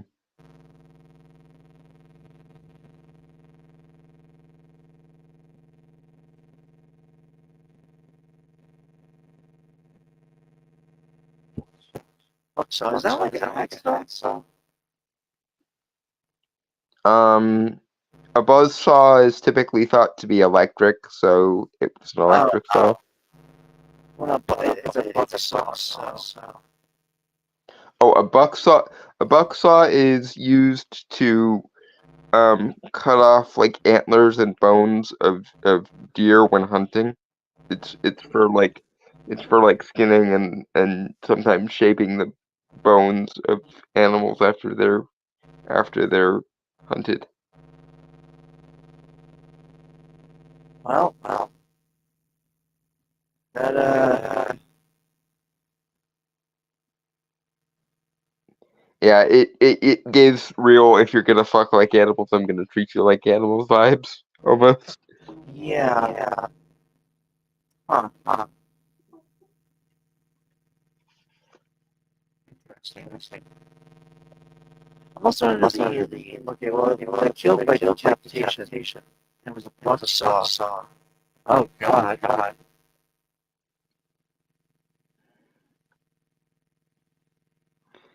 Yeah, it would have taken a while because yes, a bucksaw can cut through bones, but you typically use it by sawing back and forth. So yeah, it would not have been a quick like 5-second guillotining. It would have been hold still while I cut your head off.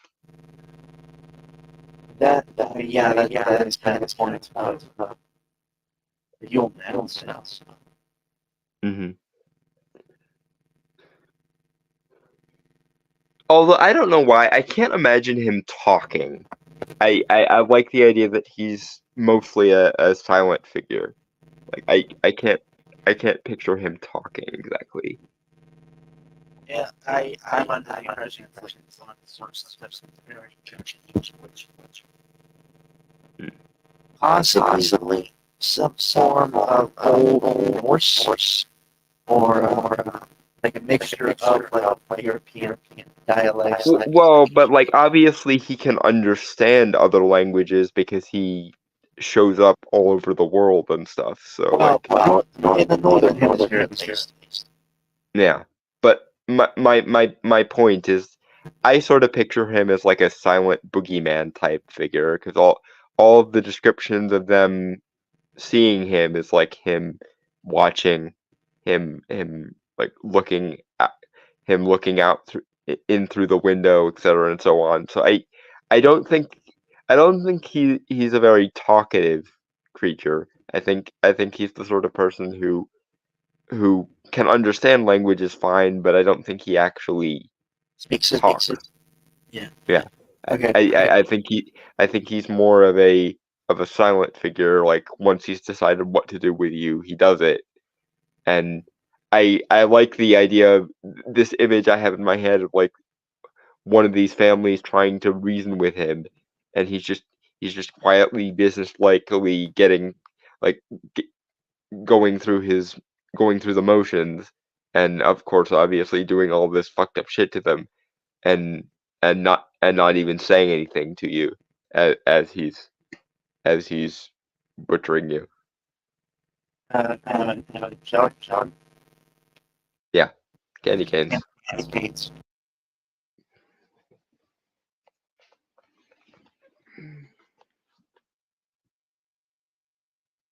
Death, the family members' headless bodies had been carried into their respective rooms and placed on their beds.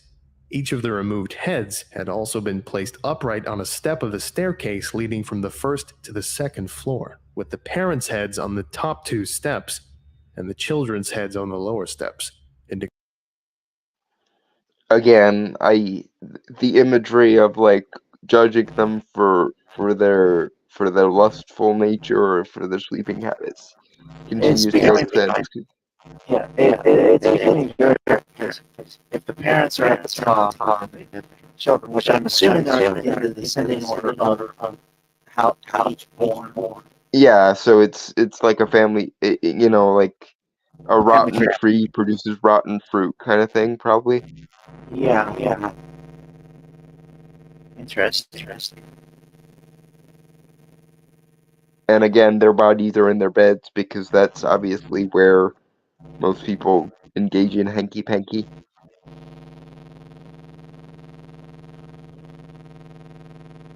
I mean, parents makes sense because if the youngest is 4, 8 children, Christ.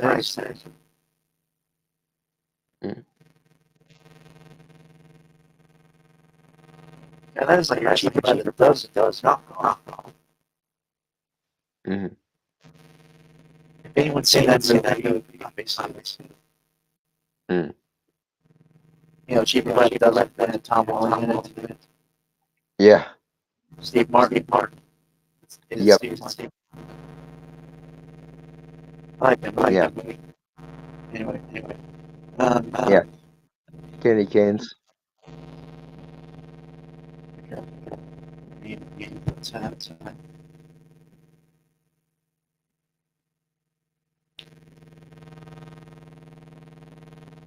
Yeah, decreasing order of age.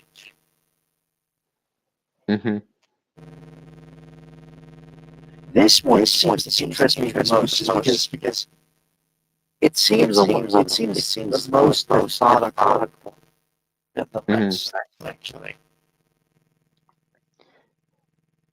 I get the feeling that they were all methodical in their way. He just had different purposes for each of them. Let me rephrase that because I didn't mean methodical, but this one more clear in why. Precise. Yeah.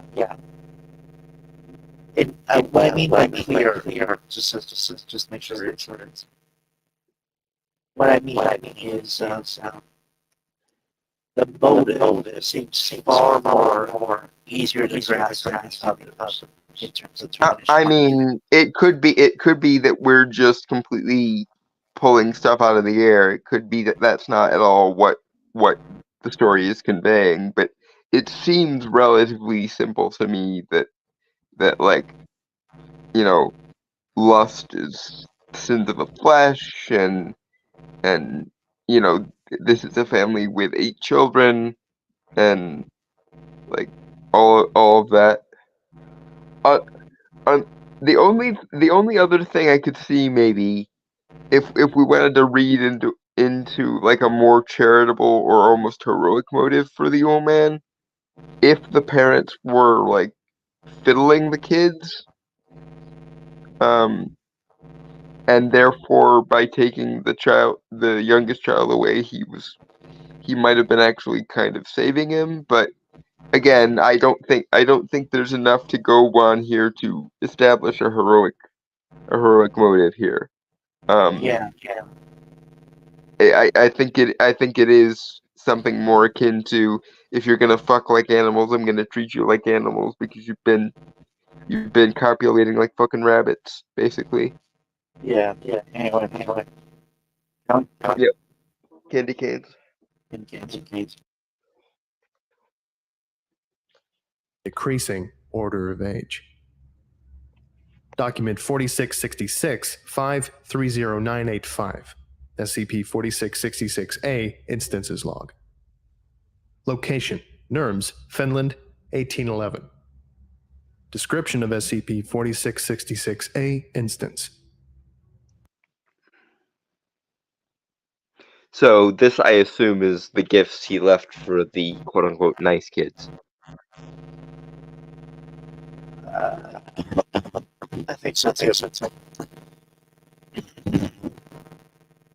Which, I mean, if this was the standard rule for the Santa mythos, I think we would all be working extra hard to be on the fucking nice list. Yeah.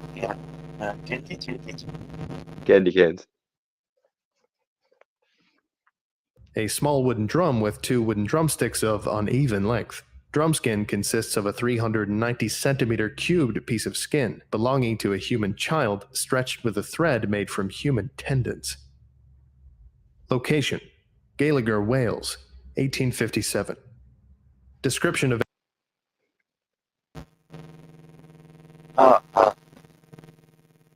1800s. It's interesting. Mm-hmm.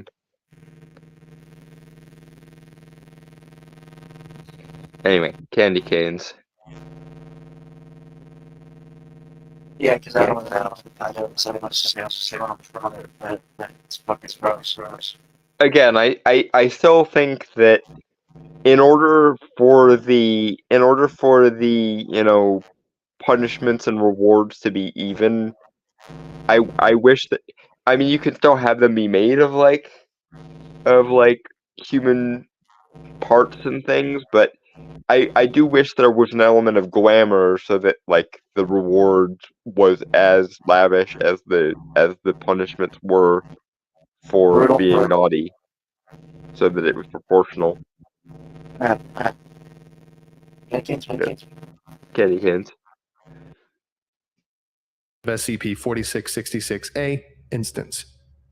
A small knife, 15 centimeters in length, the blade was 6 centimeters in length, sculpted from a single piece of bone belonging to a human child.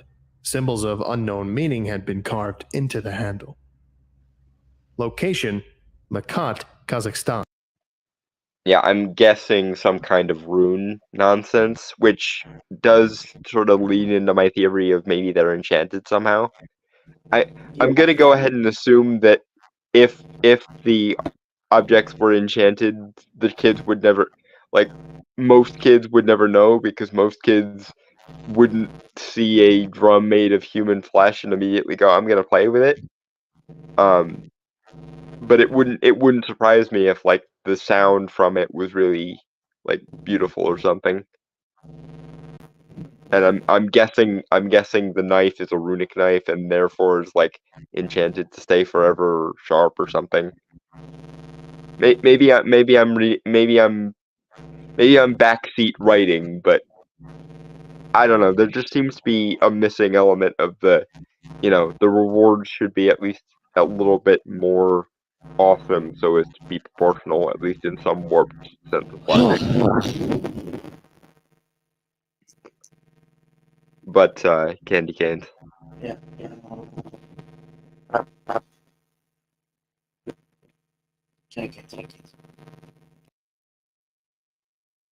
1903. Description of SCP-4666-A Instance. A flute made from the hollowed-out femur of a human child. Holes have been bored at uneven intervals along its length. The femur appears to have been dyed in human blood. Location: Bangor, Michigan,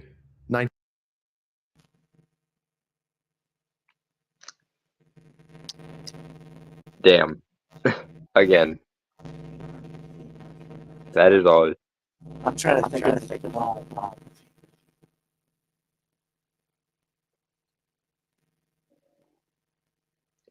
A femur is a leg bone. Front part or back part? Front part. I believe I believe a femur is either the front part of the leg bone or a like forearm bone. I can't remember. I want to say it's a front of the leg bone. Well, if it's a flute, the flute itself is relatively not that big. So I guess leg would be like that. Mm-hmm. I guess it depends on how big the flute was. Well, okay, but it's made from like a child. Yeah. Okay. Anyway. Candy canes. Canes. 1960. Description of SCP-4666-A instance. A wooden box containing 13 miniature human-like figurines, each 4 to 6 centimeters in height, made from the phalangeal bones of human children, tied together with strips of human tendon. The figurines had been decorated with human hair. So they're finger-sized. Phalanges are finger bones. Yeah. Huh. 13 inches are like figures. So probably some kind of like soldier set, or like my initial thought was a chessboard, but there aren't enough pieces to make a chessboard. Yeah. So some kind of like, it would be a set of tin soldiers, except obviously not tin because, well, bone. Yeah. Okay, just because I don't like calling it, but I'm not gonna call it yet. But when we get to like 15 minutes, we're at 41 right now. Right. Let's I finish mean, depending on how quickly we move, we might actually get done with this. But I do think we should definitely call it after. I think we should move the discussion topic maybe to next week, Yeah. because it is almost 10:30, and I know you're tired, so I don't want to keep you up too late.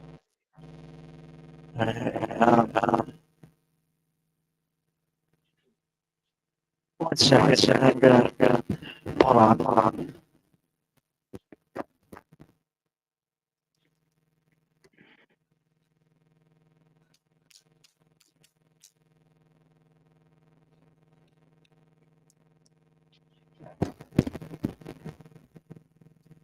Okay, I'm good. So awake, man. I'm good right now. Hmm. Also, fucking hurts.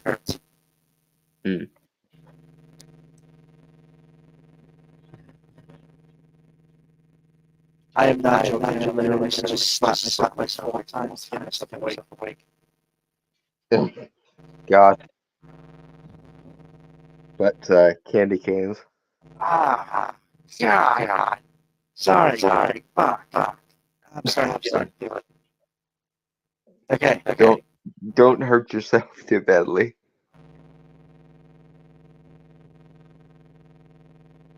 Where was I? Right. Okay. Alright. Candy canes. Mm-hmm.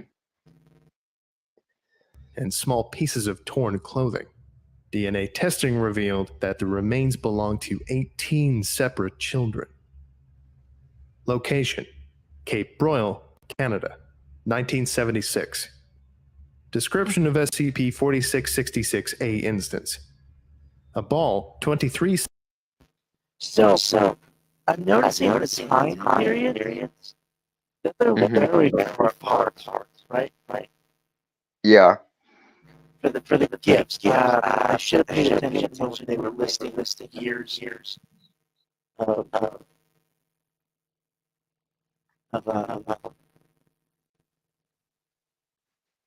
The first one was like 1827 or something like that. I was paying attention to the gifts, but what I meant the killings, the rituals. Oh, I see. Because I think it was mentioned in this. The earliest one they have on record is in the 1300s, I believe. Right. So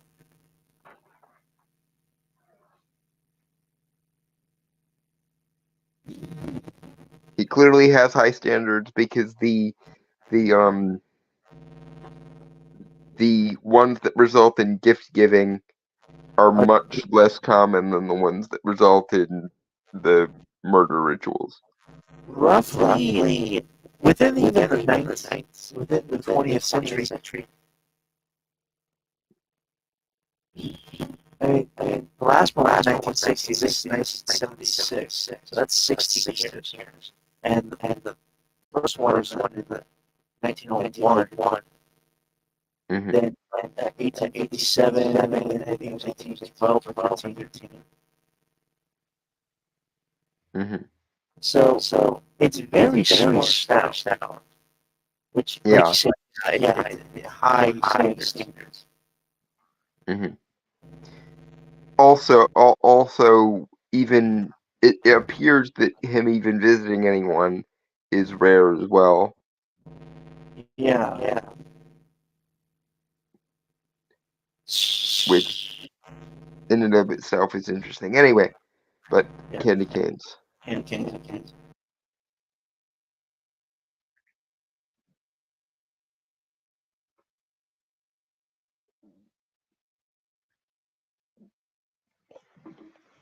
Centimeters in diameter, made from 19 layers of human skin wrapped tightly around the desiccated head of an unidentified human child, male, age 2 or 3. Layers of skin are held in place with pine resin. Location: Bard, Netherlands, 2006. That one, for some reason, is so much darker than some of the other ones. I think because my brain just tried to calculate how many children he would have had to take skin leather from to get enough to make a ball.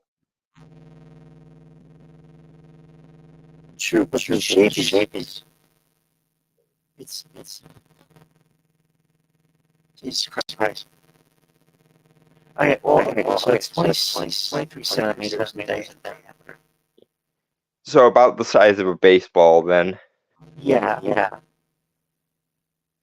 19 layers of skin. With the head of a 2-year-old as the center, which in and of itself I find to be somewhat wasteful. You can roll a ball shape with a lot less core than that. To use the entire skull is somewhat wasteful.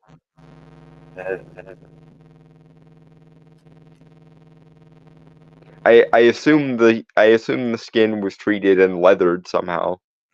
What?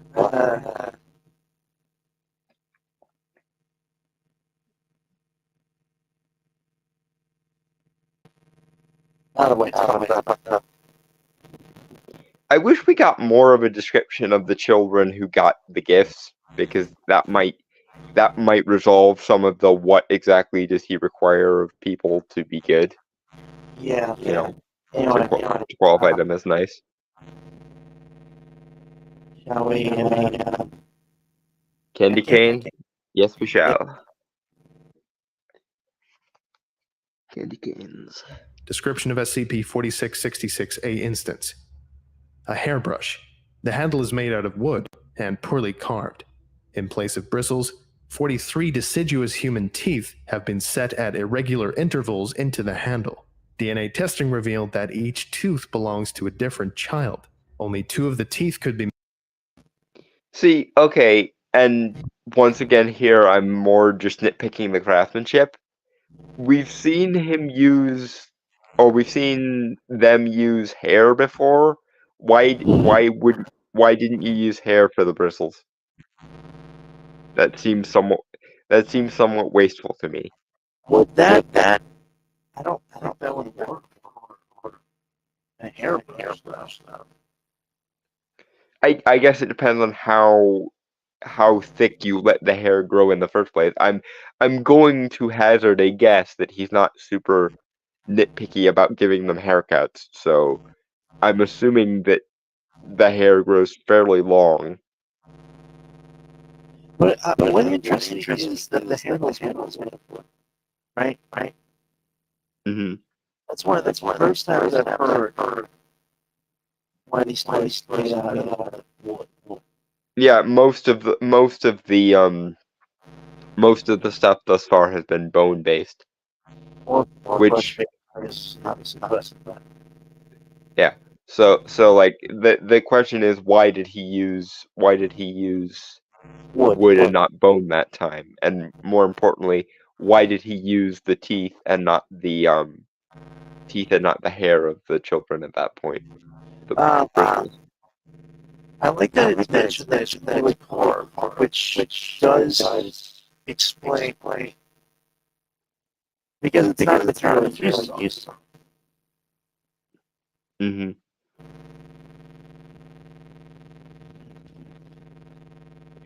Anyway, Yeah. Candy canes. let's candy cane. Yep.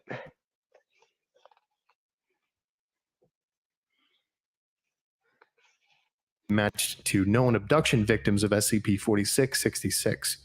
Teeth vary in age from a few days to over 400 years. Discovery. SCP-4666's existence and ongoing activity were first detected in 1974 through the Foundation's newly implemented anomalous. Interesting. You would have thought I would have thought they would have caught him earlier, but okay. Candy cane. Unless you have a thing. Well, I was gonna say, given the continuity, is the there's no connected thread, or like, what's this? Yeah, he doesn't do it every year. It's very rare, and even that, even then, the geographical region in which he does his thing appears to not have that many people. So that in and of itself, maybe. I was also talking about like depending on the continuity, the foundation only was only founded within a few hundred years. Yeah, they were found. Usually the start date for the Foundation is something like the 1890s. So I was I still sorry, I still do find it a little bit weird that it took them this long to catch on to him, though. given that I've read the factory, one of the OCs, the 001s, Mm-hmm. I was under the impression it was founded at the very least sometime shortly after the Civil War. Right. That's because they make specific reference to that, which Civil War was the 1860s, and then it was like 10 or 20 years between, according to the accounts in the Factory 001 proposal, it was still like 20 years before the factory was found. So yeah, still in like the 1890s. Okay. Just actually that fun. To be fair, I like that. Sorry. I like that story because you get more insights of the administrator.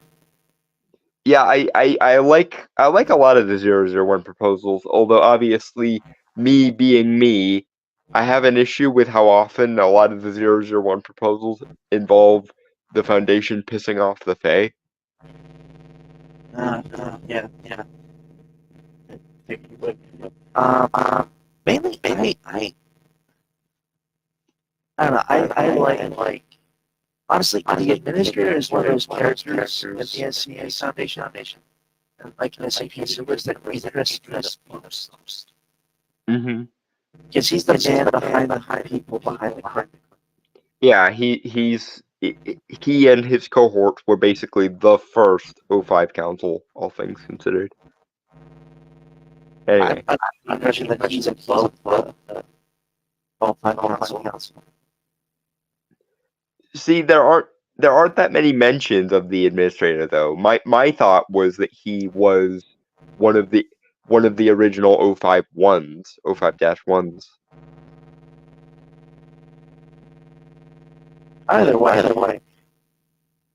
To be fair, I think like his depiction in Own Death. Mm-hmm. Although let this be a lesson to you, hypothetical SCP-001 contributor. A lot of your problems might have been solved if you didn't screw with the Fae. To be fair, I base a character off of our shared project of the administrator. Mm-hmm. I'll put it in the chapter. Mm-hmm.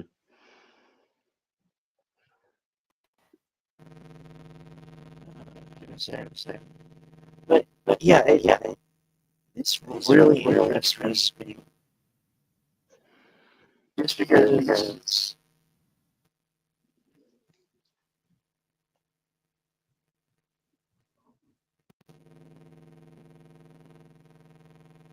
he's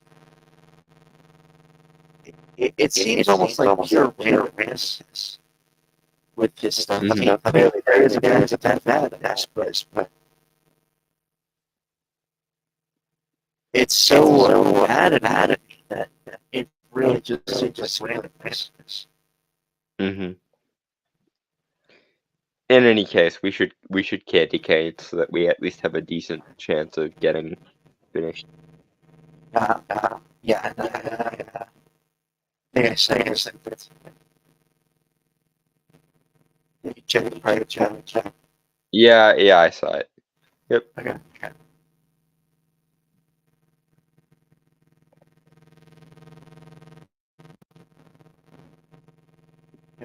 I knew you were talking about, by the way, but yeah. Okay, I went to Northwest. I mean, we've created a lot of characters. Yeah, we have put a lot of work into the Lionhearted. Anyway, moving on. Candy canes. Candy canes.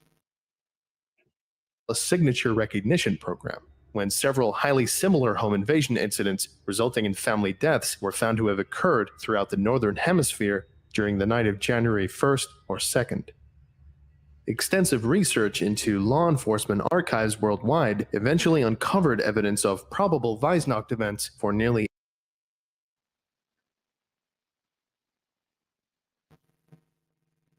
Candy canes.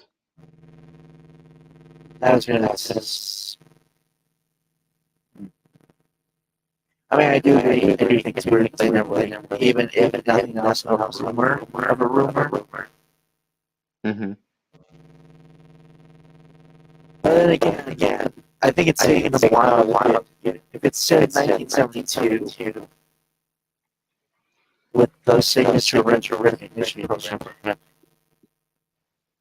given that there was the Cold Wars in World War II, Right. and that it was founded in 1989, a lot of shit was happening. 20th century industrial revolution and stuff.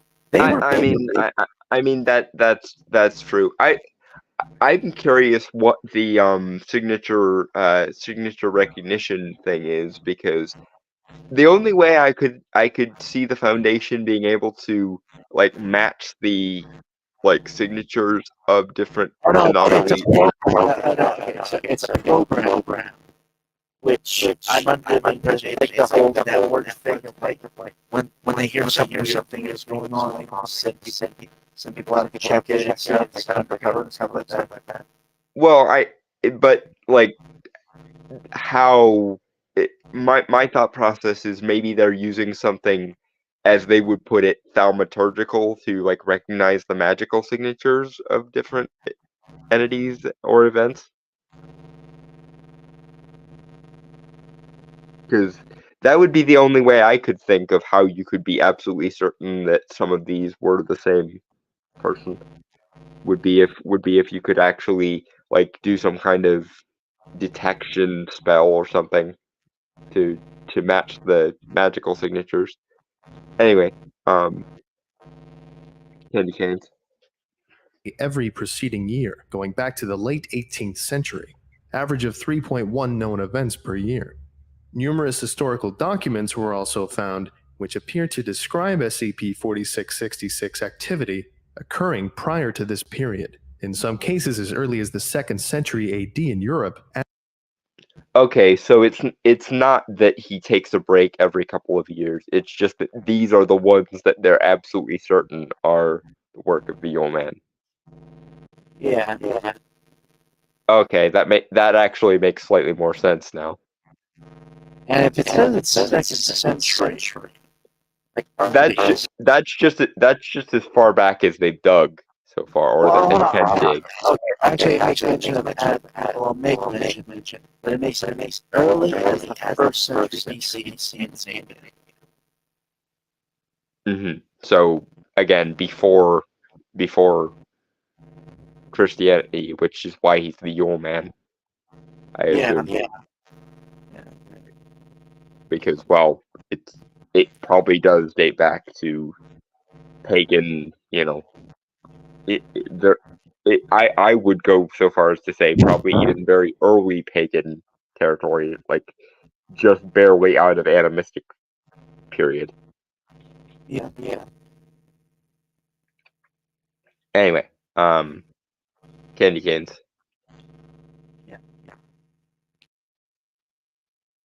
And Russia, and as early as the 1st century BC in Scandinavia. Fingerprints belonging to the same humanoid entity have been discovered at the locations of all Foundation investigated Weisnacht events. These have been matched to a partial fingerprint found preserved in dried blood on a recovered SCP-4666-A. Okay, so he actually has fingerprints. That's interesting. Because you wouldn't think if he's an explicitly spiritual entity that he would have fingerprints. So it's not. It isn't a spiritual entity. It is physical. Or at the very least physical enough to leave a fingerprint, which I suppose you could go from being non-physical to physical enough to leave a fingerprint. Interestingly. It's just like my understanding of spirits is that they don't have fingerprints like that. So that would be I mean, of course, I suppose this one is particularly powerful, so, and it is the SCP universe, so maybe we're nitpicking, but interesting in any case. Yeah. Candy canes.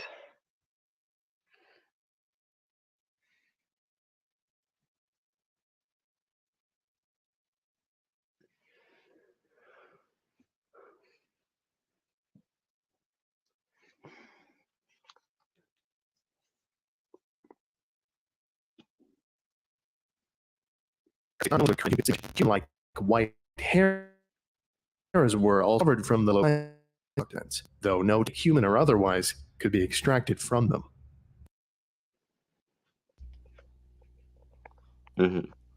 Makes sense. I mean, it's an ancient humanoid, more than likely not signed up on any type of medical stuff. Well, but it's not just that they couldn't match the DNA; it's that they couldn't get any DNA. Oh, I'm sure they would have. I'm sure they would have put his DNA on file if they could have gotten DNA and then started comparing them. But Right. yeah, it's not just that they couldn't match his DNA; it's that they couldn't get any from any of the resources that they had, Right. which goes Yeah. back to fingerprint or no fingerprint. It's probably a spiritual entity that just happened to take a semi-physical form for the sake of making the toys, probably. Anyway, candy canes, because it Yeah. looks like we might actually be able to get this done before like 11 o'clock, so that would be nice. Addendum 466601.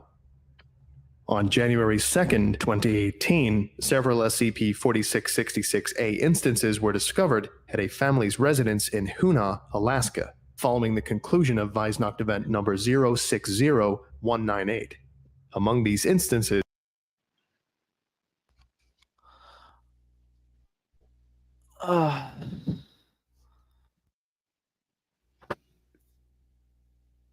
So someone in Alaska did something good enough to warrant gifts as late as 2018. Good for them. Well, I mean, not Yeah. good for them, but still better rewarded than the alternative. Yeah.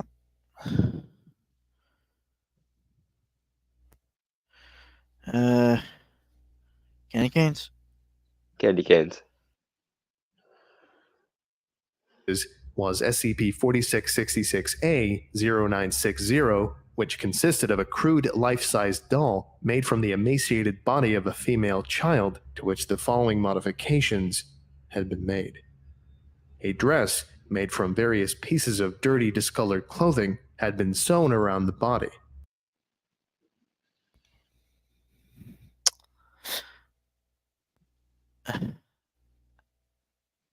No comments. I could say something really fucked up, but Go for it. Why not? We're already this far down the rabbit hole. when I'm hearing the description, it's still gonna go. But the song "I'm a Barbie Girl" came into my mind. Oh dear. Your brain may be fucking with you on that instance. That's like, I would laugh, but I think it's actually too fucked up for me to laugh about. Well, the girl became a Barbie. That's like most girls' dreams. I mean to be fair, credit to the Yule Man. The fact that it was life size tells me that it's not your average Barbie doll, exactly. I think my point still stands though. Which means that whoever, again, I really wish we heard more about what the good kids had done to warrant the gifts. Yeah, that would actually certainly help build a more concrete profile of the the Yule Man and or his criteria for good versus, naughty versus nice, etc. Yeah. Anyway. Candy canes. Candy canes. And in several places, into the body's skin. The mouth had been sewn shut with thread made from human tendons, and the lips painted red with a solution consisting primarily of human blood. The fingernails of another child had been glued over the body's fingernails with pine resin. These had been painted red with the same human blood-based solution. Which means that some human child is now without fingernails. And as someone who has occasionally skinned, or has occasionally stubbed his toe and lost a toenail, god damn, that is some fucked up shit right there. Because also your fingernails never, your fingernails or toenails never quite grow back right if you end up losing one. They do grow back. It's just, God, it's a pain in the ass. And in the toes, obviously. Okay. Kitty kids? Yeah, I think we'll do another minute of this, like full on. It's just 11. We'll call it. Yep. Candy canes. Kitty cans. Hopefully we'll be done before then. 3 of the body's fingers were missing.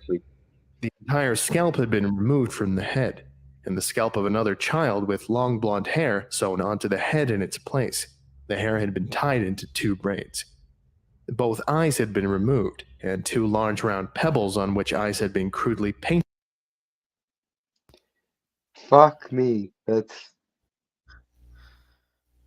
I honestly didn't think it could be more disturbing, but Why didn't he just color the hair of the actual child? Why the business of taking out the skull cap and then putting the blonde on? if I remember, okay. I mean, basic knowledge of of decaying bodies, hair falls out, like if it's original hair. I mean, okay, fair enough. It's just like there's And that, the and then there's the eyes removed thing. That I mean, the eye. Okay, they would have been like white, milky eyes, and again would have rotted out. still, fuck me. That's I agree. No, it's completely fucked up. But because the child that's like the child that's the basis for the body of the doll is probably still alive and feeling as their eyes are removed. Yeah. yeah, no, more than likely, yeah. So you're blind and like all this shit is done to you, and now you're blind and can't even tell where you are. You Damn. can't scream either because your mouth is sewn shut. That one doesn't scare me quite so much because you could, in theory, like sew a mouth shut without it hurting too bad. Of course, speaking in No, I'm relative just saying, terms like, here. oh, no, that's not my point. That's not my point. My point is all the other pain you're suffering, but you can't even vocalize how much it hurts. That's what's terrifying. Well, again, of all the fucked up things that have been done to this poor child, on the scale of hypothetical pains, that's a little bit less fucked up. Dalton, I've gone through something like that, where all you want to do is scream, but you can't. It is a horrifying experience. I mean, Okay? this is true. Do we know if her... Actually, no, I'm pretty certain that her vocal cords are not cut, so she actually can scream. No, her mouth is shut though, so right, but it would be a muffled scream. But what I'm saying is it's not like she's physically incapable of screaming. It would just be muffled because her mouth is sewn shut. It could be much worse. He could have cut the vocal cords. Is what I'm saying. True. Okay, fair enough. Anyway, candy canes. Kitty cans. Candy canes. Painted, placed into the empty orbits. Upon examination by the family, the child from whom the doll had been made was found to be still alive, albeit unconscious. Authorities were notified, and the child was airlifted to Bartlett Regional Hospital in Juneau, Alaska, where she survived for 18 hours.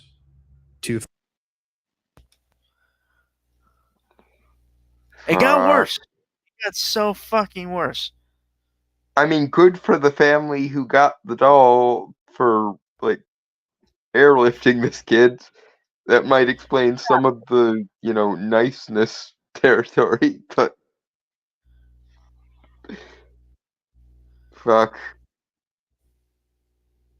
18 hours. And again, I am under the impression that she was in absolute pain. Yeah, and her eyes had been removed and replaced with pebbles. Her scalp removed. Well, no, her scalp hasn't been touched. It's someone else's No, skull cap was. has been placed over it. No. It was stated that she had her scalp removed, and another one was placed on her. Oh, I thought the skull cap of the blonde girl was placed over her head. No. Okay. Well, yeah, I guess I wasn't paying close enough attention. Anyway, yeah, fuck me. Moving. Although good for her for having the will to stay alive that long, because many people would have succumbed to their injuries at that point and just died. Jesus Christ. It takes an act of will to stay alive under those kind of circumstances. Yep. Anyway, shall we? Candy canes. We're coming up to Okay. the end here. Foundation agents were dispatched and were able to interview the subject. See interview log below. Following the subject's death, her body was confiscated by the agents and all witnesses amnesticized as per standard procedure. DNA testing revealed that the subject had been Ekaterina Morozova, age 7. At least they know her name now. Yeah. How many others would have died with no one knowing their name? Or even who they were?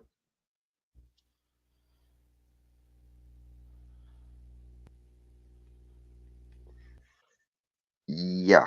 Anyway, candy canes.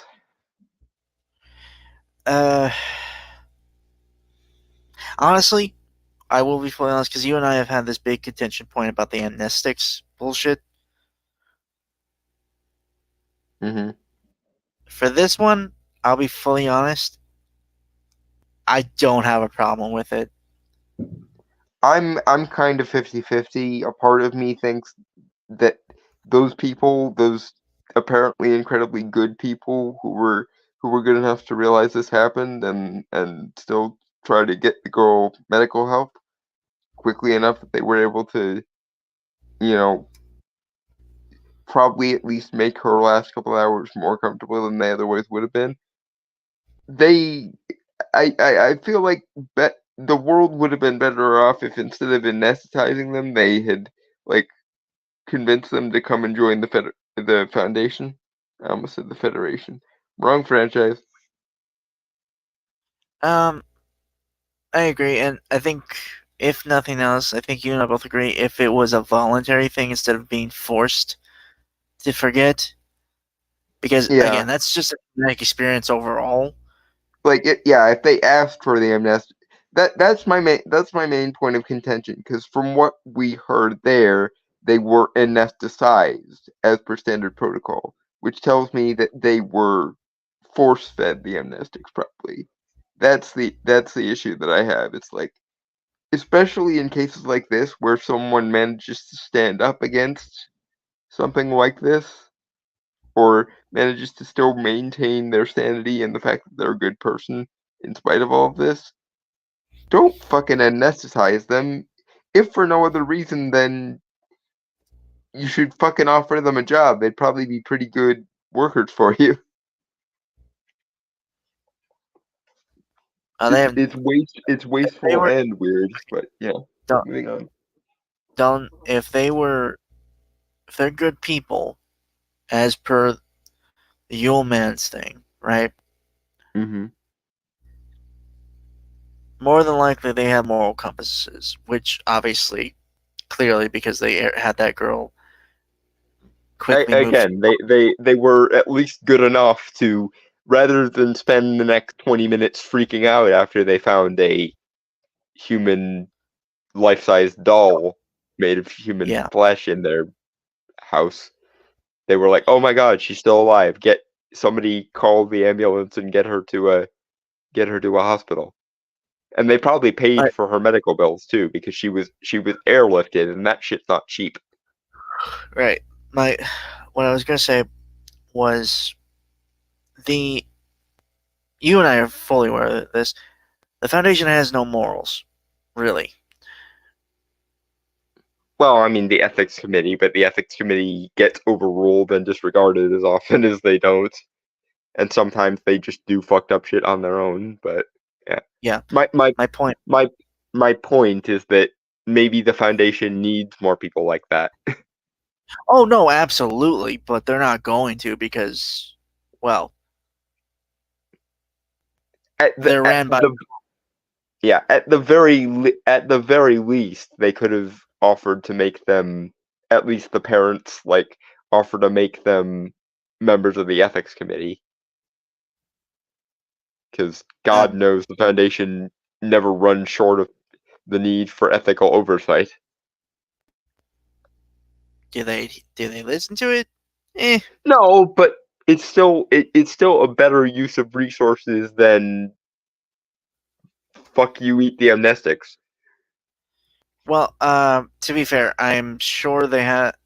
There's a possibility that they were just average folks, more or less, and weren't technically qualified to join the foundation. So, again, I'm just spitballing here. Again, I do agree it's kind of stupid to anesthetize them against their will, but Yeah, it's like, yeah, guys, like, irrespective of the moral aspect of it, which is ew, but irrespective of the moral aspect of it, it's just not a good use of resources. Period. It's not. It's not like good people are just growing off trees. When you have supernaturally tested good people handed to you on a silver platter, and they've already demonstrated that they are actually good people by trying to help this little girl who had all this shit happen to her and probably paid to have her airlifted.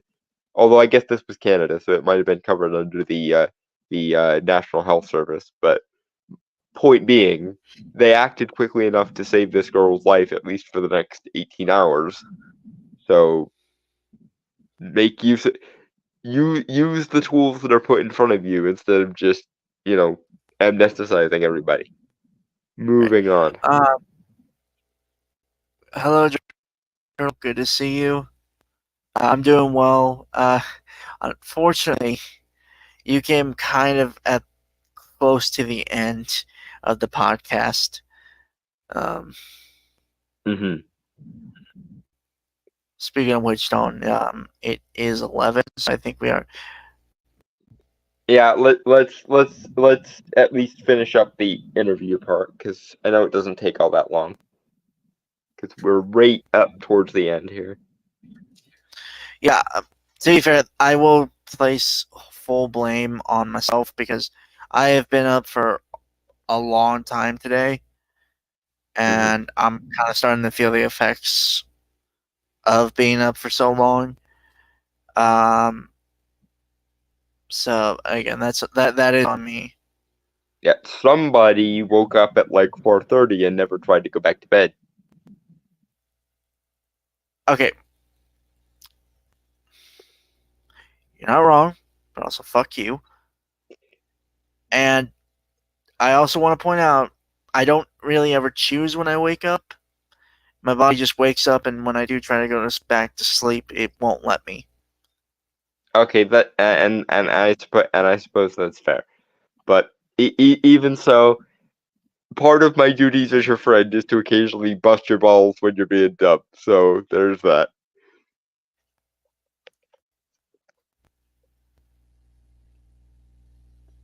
Anyway, candy canes. Candy canes.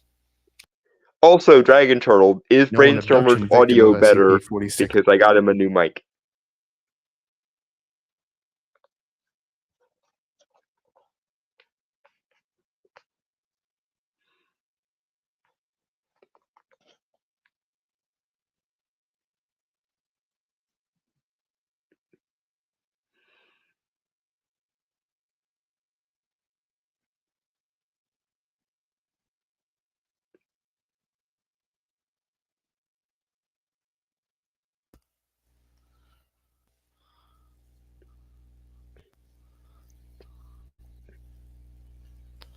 Okay, so it's not just, he doesn't just sound better on my end. He also sounds better to the chat.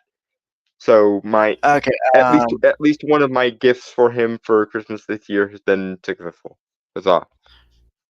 Okay, reading text is usually where I'm worse. Okay, I'll read a little bit here on video then, just so we have that. Just to test it. Mhm.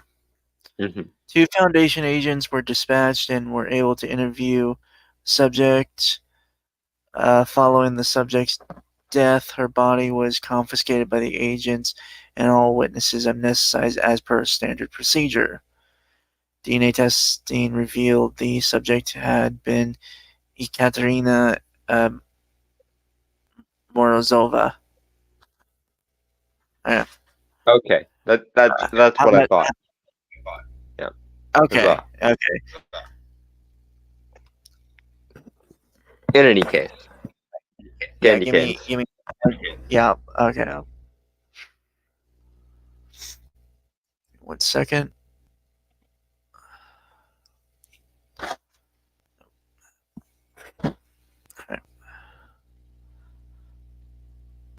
All right, candy canes. A known abduction victim of SCP-4666, taken from her family's residence in Dubovka, Russia, on January 2nd, 2016. Autopsy of the subject's body showed she had been severely malnourished during the 2 years following her abduction, which had resulted in considerable stunting. Weight was only 15 kilograms, height was only 90 centimeters. So 30 pounds and just under 3 feet. Well, okay, more like 30, 32 or 33 pounds, but still, fuck. That doesn't make it better. No, but I was trying to adjust for rough accuracy. And like I say, just under 3 feet tall because a meter is 100 centimeters and a meter is about equivalent to a yard. All right. So yeah, we are gonna call it, folks. So with that, I want to wish everyone a fantastic Christmas Eve and a very Merry Christmas and Happy Holidays for those who are not celebrating Christmas, obviously. Mhm. Uh, I don't think anyone in our audience fits that particular description, though. I know. I still want to be respectful, though. So Yep. And we will finish the last like 5 minutes of the thing next time, presumably. yeah. So with that, folks, goodbye, adios, aloha, auf Wiedersehen, sayonara, peace, cheer, and Merry Christmas. Now fuck off.